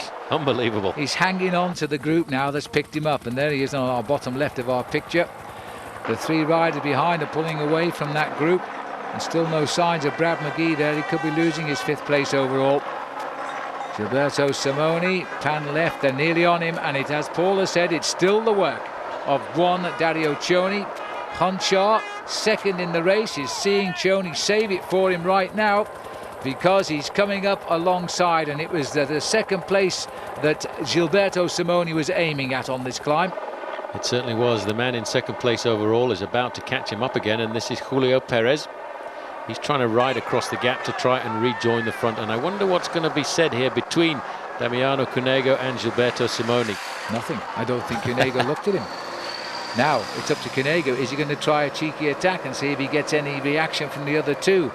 Maybe he'll feel obliged not to attack now, because I think if Cunego attacked, he would probably dispatch Gilberto Simoni behind the race, and that's not the nature of the game. And of course he doesn't need to attack right now. He just needs to be defensive. He's got one big mountain stage to go after this one, and if he defends, then he's going to ride into Milano in the pink jersey as a 22-year-old. Testa della Corsa, 4 riders at the front. Sergei Honchar has actually lost a little bit of weight over the last couple of seasons to try and improve his climbing and ability, and that certainly has paid off this year, because he's able to accompany all of the riders in the big mountain passes. This man is not really a climber. He's much better known as an individual time trialist, but what he's been able to do this year is stay in contact with the leaders in the big mountains. He almost looks as though he's sitting too low in the saddle for the mountains there. He's hardly stretching those legs, is he? Look at the different pedaling style of Cunego. This is Sella. Boy, if anything this man has learnt in the Giro, it's how to suffer pain, and this is his team leader here, Julio Perez. Well, let's say a more experienced team rider. He's not really the Piranha team leader, but he's on the back now. That's a 5-man sprint in prospect. Well, he's come right across the gap here and rejoined them. That's an incredible move by Julio Perez. not been quite as brilliant in the big mountains this year as he has in years gone by. In fact, let's not forget he's won stages in the Giro d'Italia, and of course he's been the winner of the King of the Mountains classification. These guys looking over their shoulders now to see if there's going to be a general regrouping as we get slowly but surely closer to the finish. And look how easy Damiano Cunego is. Oh, but Perez, Phil, is riding up this mountain on the big chainring while everybody else is on the small chainring. I noticed that when he joined on, first ever winner from Mexico of a stage of the Giro d'Italia a couple of years ago. He's also won the amateur Giro d'Italia as well. That's how we first heard of him. But right now, he would like to make amends and pick up a stage win. He seems to be feeling the chill air today, although he lives here in Italy, speaks fluent Italian. He's been living in Italy since 1997, in fact. Now he needs a stage win. Simone clearly hasn't quite got that magical form of last year. He just needs he's got plenty of fitness, but not that magical word we call form. He hasn't got the form, he hasn't got that ability to open up the gap and maintain it. In fact, that second group on the road is not very far behind either, because they're slowly but surely clawing their way back. It's up now to that man Sergei Gonchar doing all of the work. The other guys in this group don't really have an interest in opening up the gap over everybody else. Damiano Cunego is in a defensive role, and all he's got to think about is the next 24 hours. But this man is one of the other great revelations. We just caught a quick glimpse there of Emmanuel Sella, and it'd be nice to see how he can ride in the Giro d'Italia next year and the year after, when he gets a couple more years experience under his belt. A little bit more strength. He's only 23. This man's only 22. Cunego looks for the first time to be a little bit out of puff as he continues the climb. There's Cioni. And Giro, we can just see his face there, is also suffering now. This climb has got teeth all the way to the top by the look at it. And they've unhitched the late arrival, Julio Perez, and I think he might be going here. Didn't quite recover from the chase because the pace has been pretty severe, but again, it's under the impetus of Damiano Cunego, who seems to just set these rhythms that nobody else can match. Well, right now he's have to assume the role of the leader of the bike race. He's wearing the pink jersey, and it's his job really to dictate the pacemaking on the front end of the main field. Here is Popovic trying to keep himself up in the high placings in the overall classification, trying to defend, trying to go better than he did last year when he finished in third place in the overall classification. Cioni is with the leading group of between 4 and 5. It just depends on whether or not Julio Perez has managed to stay in contact. And Sergei Gonchar, who won the time trial at Trieste and has since hovered in the high places. He's still holding on to second here. That would be a tremendous result for him. But there's still one more mountain stage to come and the finish into Milan before he can be assured of that. But he's done a good ride today. This has been a big test, I think, for Gonchar to stay up with the big pure climbers. You look at the size of Gonchar and then compare him with the size here of Cunego. It's the difference between hauling a bag of potatoes up the mountain and half a bag of crisps, I think. Absolutely. There he is, number 61. He's riding very defensively now. He's also consolidating on his second place in the overall standings here at the Giro. And he's opening up a gap over the men behind, men like Jaroslav Popovic. Stefano Garzelli nowhere to be seen here this afternoon, and of course Bradley McGee, who started the day in 5th place in the overall classification. He too seems to have disappeared. Just 23 seconds between the leading group on the road and the group of Jaroslav Popovic, who we just caught a glimpse of there. Well, we haven't seen Brad McGee, but we are hearing that he is still very much on the mountain and is contacting the remnants of that chase group. Well, I wish we could see a picture of him. If that's true, he's coming in pretty close. He might yet hang on. He might just hold on, and he's probably riding this climb in his very own rhythm, not panicking at all. Brad McGee has been unbelievable over this Giro d'Italia. An incredible fighter. A man who came into the race with a reputation of being a short distance individual time trialist, and to be just a few days to go to the finish in 5th place overall is a fair reference for the future. Well, the crowd at its thickest, always a sure sign. The summit is approaching at 1,200 metres. Not too far to go now, and I would never have predicted a 5-man sprint for the line. Remember the small bonuses too. Cunego has got to go for them. A chance to move ahead a little bit of Sergei Gonchar, who's not a good sprinter. And also Simone wants those small bonuses. Really, they shouldn't be counting time bonuses on the mountain. They should have been gaining time in real terms rather than in bonus time. There's the kilometre. Here's Stefano Garzelli. Don't know where he is on the course. The camera's gone back to him, but he's not enjoying it wherever he is. He's not having a great day inside the last kilometre right now, and surely Stefano Garzelli is going to try and keep himself in the top 10 overall, but further up it's a big battle of supremacy with the leading group of 5 here. Damiano Cunego out of the saddle once again, still a very energetic pedalling style that he's got, and I wonder if in the back of his mind he'll try and lead out the sprint with Gilberto Simone, who's no stranger to winning at the top of big mountain passes. We're going to know in 1,000 metres now, as they're going to line up for what is very definitely a 5-rider sprint for the summit. And Cunego was very generous in his pacemaking, but he's taken second wheel now to get the advantage over Sergei Gonchar. There's no doubt that Cunego is looking for a 4th stage win here. As things continue now, I don't think Gonchar can keep this pace up, but take my hat off to him. He's worthy of second place. He's not afraid to set the pace amongst the leaders.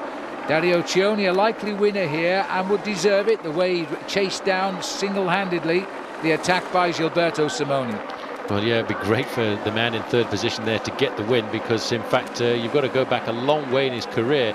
He has won one professional race. It was in the Tour of Slovenia, and that was a long time ago, but this is a man who came across to road racing from mountain biking. I think the big favourite for the win, though, does have to be Damiano Cunego. Just look at the way, look at him, he's so nervous. He's looking over his shoulders, looking to see what the gaps are. He's in complete control of the situation here this afternoon, and it'll be interesting to see whether or not there's going to be any work done between the 2 riders from Team Saeco. Well, Sergei Gonchar still second overall in the Giro d'Italia. Oh, I thought we'd just seen an attack then from Perez, but no. He put his head round the corner and quickly got back in behind these 4. He certainly did. I think he's just happy to be in contact with the group. He's been dropped on a number of occasions and ridden himself back into the race. Still a great job of work being done by Gonchar, and I can't wait to see the opening up of the acceleration, which is going to come from Cunego.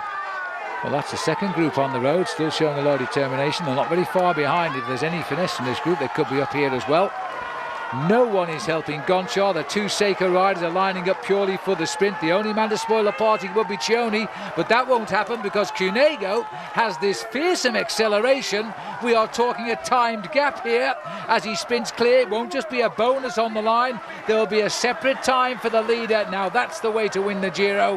When you cross the line on top of a mountain wearing the leader's jersey in 2 days' time, there's no doubt now this man will win the Giro d'Italia. His 4th stage win. Damiano Cunego, look at the gap.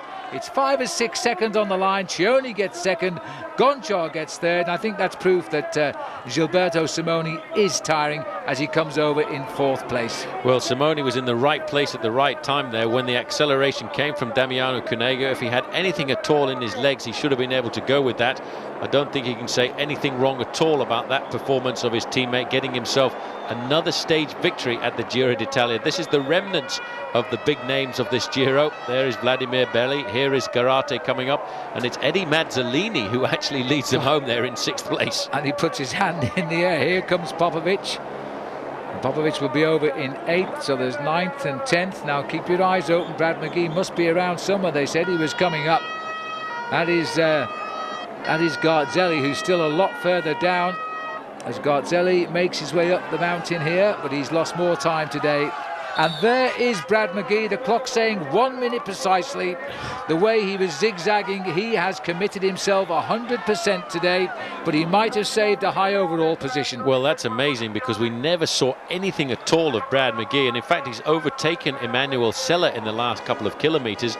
He rode that race in his own rhythm, in his own style, and managed to stay within 1 minute of the big heads of state, and that is a great performance by the Australian. Stefano Garzelli, on the other hand, is losing himself once again a big chunk of time. I think he's a little bit demoralised here, because he's normally head-to-head with Simone. They've swapped around victories in the Giro d'Italia in the past, but now there's been an intrusion on the scene. One young Damiano Cunego has spoilt the party for them both, and they're having to take second place to him, and I think it's probably a little bit depressing for Stefano Garzelli. Look at the time, another 2 minutes plus conceded today, and he'll be slipping down the overall. hits the line at 2:03, maybe 2:04. Well, he lost a big chunk of time over that last few kilometers, but the day belonged to this man. The way to win a stage of a Grand Tour is with the leader's jersey on your shoulder, and what an incredible acceleration. And actually, a lot of people have been resembling this man, Phil, to a certain man who raced at a very young age to victory in the Giro d'Italia, Giuseppe Saroni, who had that incredible burst of speed like this man as well, and able to open up a gap. And he was given a 5-second gap there over Dario Cioni, and an almost 10-second gap back to Gilberto Simoni. So he's going to feel safe, but not done and dusted, because now tomorrow we go over the Mortirolo climb, which will take us up to nearly 1,900 meters. It's going to be a final tough day in the saddle before we race into Milan. There's the situation. He increases his lead to 1:31. Simoni comes up into third, Popovic down into fourth. Well, Simoni got what he wanted on the day. He moved up to a podium position. I think he had his eye on second place, but Sergei Gonchar was much too good for that. So the final weekend in the 87th, the Giro d'Italia. There we are, bang in the middle of the mountains. Stage 19 taking us from Bormio to Presolana, 75 miles or 122 kilometers. We'll be up amongst the snow again today. 140 riders still survive. And if they don't drop out today, they're going to see Milan tomorrow. I'm picking up the action here now. 10 riders have been shaping the race all day today, and nobody of any importance. We expected the early breakaways to get clear. Rafael Iliano was the first man over the Mortirolo, ahead of, guess who? Fabian Weckmann, who is now confirming himself as the winner of the King of the Mountains. And he was the man that won the very first climb at the start of the Giro d'Italia. We expected him to be the leader for only a few days, but every day he's been able to get himself into a breakaway situation and to get himself a few more points. This is Gonchar, the front of the race, followed there by Garate. Just a little bit further back is Olivier Zog of Saunier Duval. Well, this is going very much the way now. It's not a question of who will win the Tour. I think we're pretty much sure now that nobody's going to stop Cunego winning the Tour. It's just a question of who's going to finish behind him on the podium. Well, Popovic, in fact, has got away here from the man in this group here, and that is the other Ukrainian in the race. And this is rather a strange situation here. We've seen a big attack come from Gilberto Simoni at the front end of the race. Another bid to try and move himself higher up in the overall classification. They're being chased further down the road by all of the other riders in the event, but Jaroslav Popovic is also trying to move himself up into second place and has just put a little bit of pressure onto the shoulders of Sergei Gonchar. Well, this is a free-for-all now in the last 5 kilometers. Rafael Iliano has been the hero of the day over the top of the Mortirolo. He also won the Intergiro at Milono, and Garzelli has also had a great ride. Vivioni, he was first over the climb there and over Presolana. So Garzelli, having had a pretty disastrous day yesterday, now driving here with Gilberto Simoni and the champion there of Slovenia, Tadej Valjevec. A little further down the road, Dario Cioni again doing a magnificent ride, and once again Damiano Cunego. Phil, you've got to say he has played the absolute and utter teammate whenever he can. He's been trying to offer some glory in this Giro d'Italia to the man who wears #1 as the defending champion, Gilberto Simoni. But what an unbelievable crowd that have turned out here for the final weekend. Now this is on the climb of the Presolana, and this is the best crowd I think we've seen. They're all decked out for the chill weather on top of the mountain. All the cheers, just watch them as Simoni goes through. He's still a very popular rider, and they've unhitched now Valjevec. He's given best as the crowd try to catch up with 2 men at the front now, and 2 great rivals and 2 former winners of the Giro. Well, Stefano Garzelli and Gilberto Simoni. It's amazing. This is the mano a mano. This is the race that we expected to see, but it's coming just a little bit too late. It's a big battle between the 2 former champions. A little bit further down the slopes, Dario Cioni, to me, has been an unbelievable revelation in the Giro d'Italia this year. And of course, Damiano Cunego. Just look at the way he's just sitting there. Very comfortable, no problem at all, but they're finding it very difficult to get through this unbelievable crowd that's turned out for the last big climb of the Giro.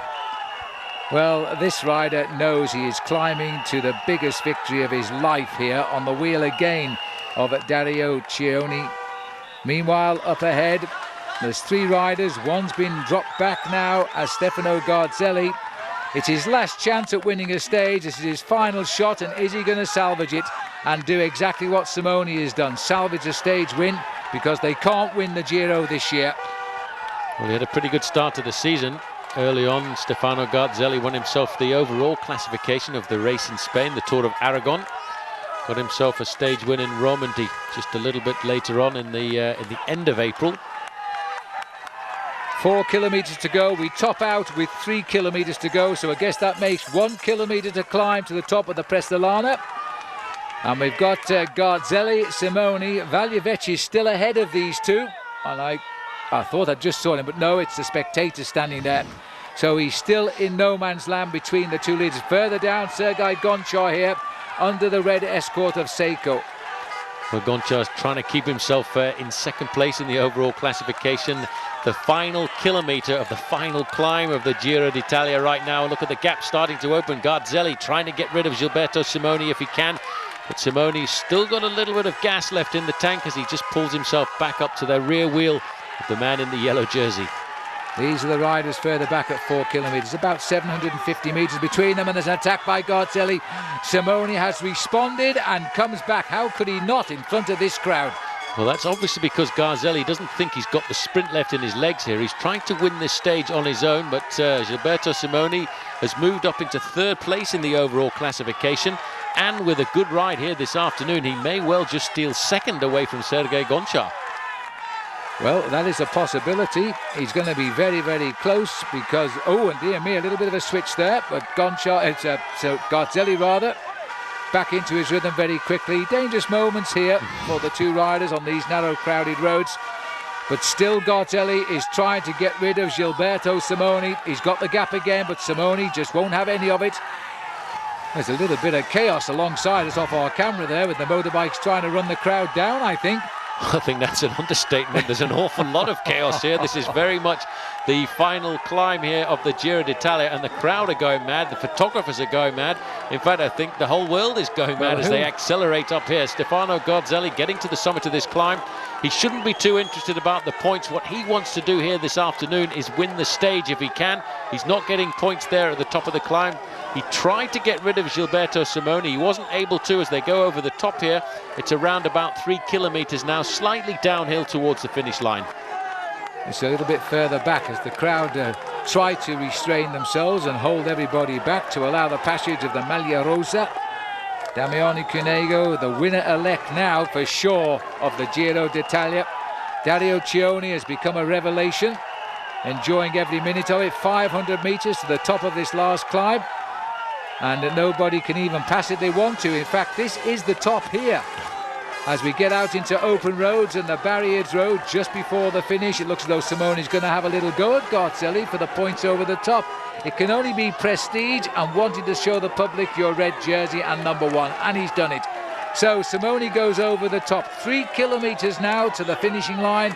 Garzelli in second place. We haven't seen him, but I still believe that Valjevec is in between these two and the two leaders.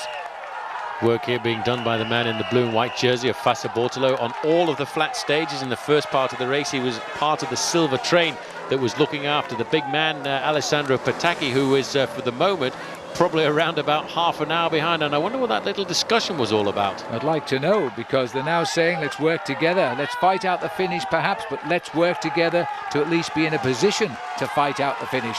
Where the helicopter is where the two leaders are. And that's not very far away at all. And Cioni, the big man he is coming to the top of the climb with a lot of power here. Now, Valjevec has indeed gone over in 3rd place. I don't know how far ahead he is. In fact, that helicopter might be over Valjevec. Yeah, I would think that's what it is, because there's a fairly big gap now to go across to the two leaders. And to these two riders, it's around about 40 seconds. Nice roads for the descent. What a great descent this is. Unfortunately, a little bit of a headwind on the way down the Prestolana. Might change direction just before we get down to the finish there, though. And they've got to work together. They've got to keep... Now, here's the change of direction. That'll be helpful. Nasty little corner just coming up here. This is further down. This is the Gonchar group. Eddie Mazzolini just sitting there on the wheel of Gonchar, and the other man taking up the pace on 3rd position is Pavel Tonkov. I tell you what, Paul, this escape could well give Simone second overall here. I thought it had all gone wrong for him yesterday. It may have all gone right for him today, and maybe that's what he said to Stefano Garzelli. You can win the stage, but you must work with me so I finish second in the race. That could be the kind of arrangement they've come to on this descent right now, because Stefano Garzelli is giving absolutely everything on the descent. But let's not forget the time bonus is at stake as well, and this could be a very close finish. Gilberto Simoni has climbed up into third place in the overall classification, and right now he's trying to climb up into second. And what a scoop that would be for Team Saeco, first and second in the Giro. And the top team as well. And there's the change of direction for the two leaders at 600 metres. Now let's see if it looks like as though Simoni moves over to allow Garzelli to win, or will he fight it out? He'll be torn, because a 20-second win bonus might be absolutely crucial. We just don't know the official time gap back to Gonchar. But judging by the way he's flexing his legs at the back, and he's made Simoni take the lead, or has Simoni taken it voluntarily? He needs time, and the way to get time is to make the pace right up to the line. But at the same time, of course, you'll present Garzelli with the victory. That's Valjevec, so he has held on to third place. He's still in third place on the road. They're getting closer to the finish now. Garzelli is in the ideal position now to come off the wheel of Gilberto Simoni. Simoni's under a bit of pressure because he's got to get himself time. That's the most important thing to him, not even the win. And there goes the opening move from Garzelli. Simoni has made no effort to desist him there. He's going to try and hang on to him, but he can't even do that. I think, you know, they made an arrangement. Garzelli gets the stage win, and Simoni goes for second place overall. Well, the gap starts opening up now. So finally, Stefano Garzelli has salvaged something from the Giro d'Italia. He's won the stage. The day after, he looked as though he was in terrible trouble.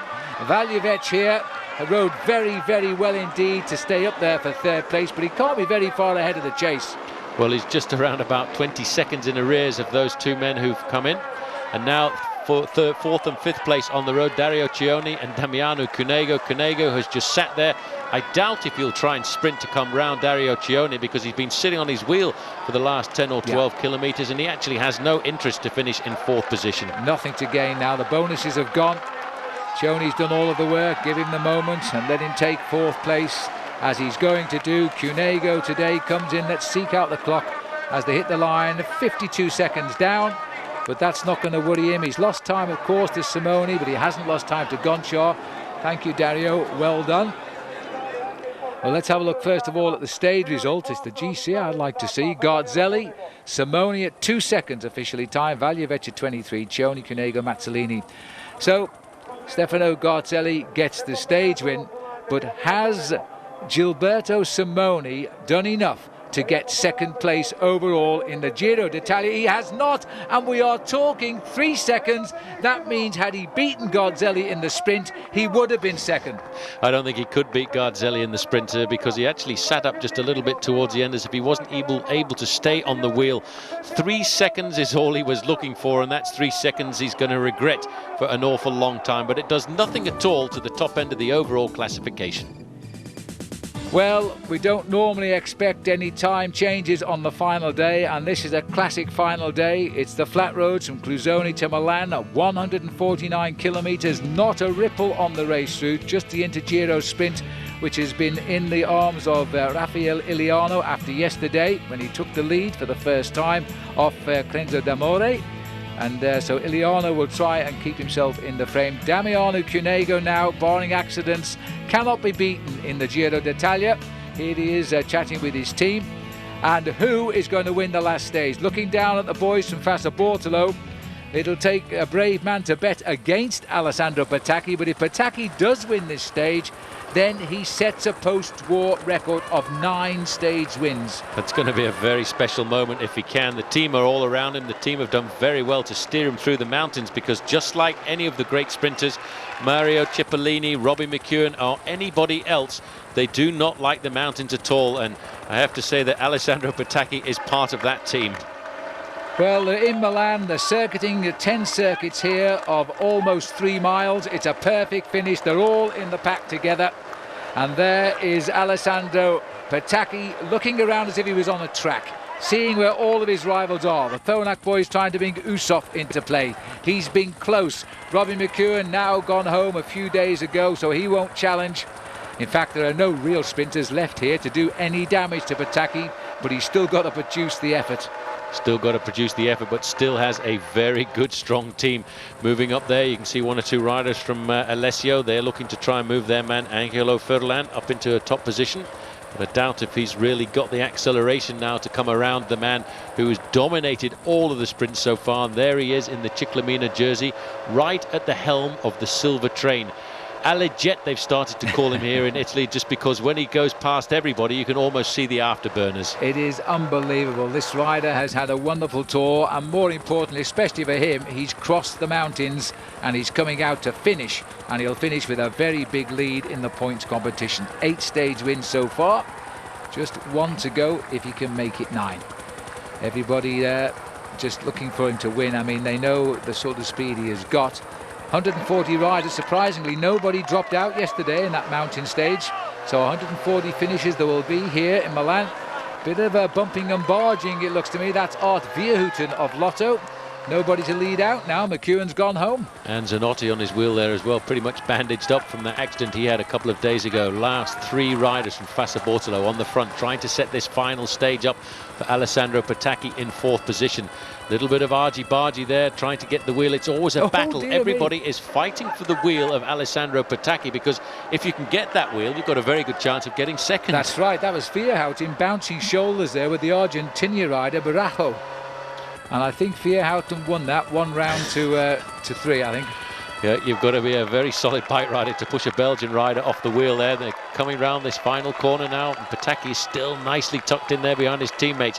Now it's down to 2. They're swinging off 1 by 1 as they've done in this very well-drilled organisation that they've developed throughout this 3-week Giro. Well, Zanotti is the man who's won the battle for the back wheel there of Alessandro Pataki. Barajo is just behind him. Vierhouten is there, and Pollock is arriving 7th in line. He's been close, but he's never won. He's going to have to alter his sprinting tactics, though, if they're going to beat Alessandro Pataki, because here comes the last man to lead out now. The final run for the line is Marco Velo, I think, who's taking him towards the line now. Velo moves out of the way. Pataki sees the finish. Win number 9 is on the card. Marco Zanotti can't challenge. They stay all behind him. 9 stage victories for this great sprinter, which now has given him the post-war record 1 year after Mario Cipollini took the outright number of stage victories in any number of Giro d'Italia. Well, that was amazing, because I think that was his easiest win that he's had in the Giro. That was a huge advantage. There's Marco Velo congratulating him, and the rest of the team have done a fabulous job for him throughout this Giro.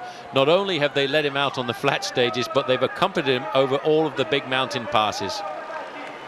And he'll win the points competition, of course, with maximum points again today. The man who'll finish second has been the ever-consistent Damiano Cunego, but he won't worry about that, because this rider at 22 years of age is one but not the man who's now got 9 stage wins under his belt, 15 in all, so he's still in with a chance of catching up with Big Mario, but it will take him a few years at the rate of 9 every year. But Alessandro Pataki, the champion of the sprints and the winner of this race on points. Well, it's starting to be a very brilliant year for him, just like last year was, with 6 wins in the Giro, 4 in the Tour and 5 in the Vuelta. I think that one he will really enjoy, because winning in a city like Milano is really something very special at the end of a Grand Tour.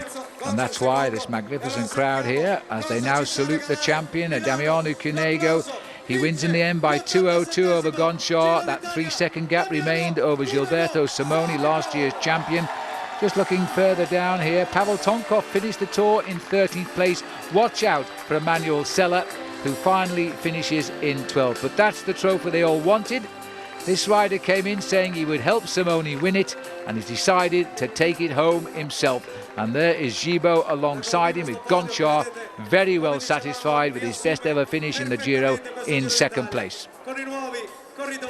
There's the Ciclamina jersey, the points victory for Alessandro Pataki. Remember last year he retired in both the Tour de France and the Giro d'Italia, went in the lead in this competition. And always in Italy, trophies are big. This man won the first climb of the Tour, and he kept, well, he swapped it around a bit, but in the end he came home in the green jersey as King of the Mountains. Much deserved title, really used his head. Hope you've enjoyed the coverage of the Giro d'Italia. I'm Phil Liggett for Paul Sherwing saying until the next time, and will this man return? There's a question. See you again soon.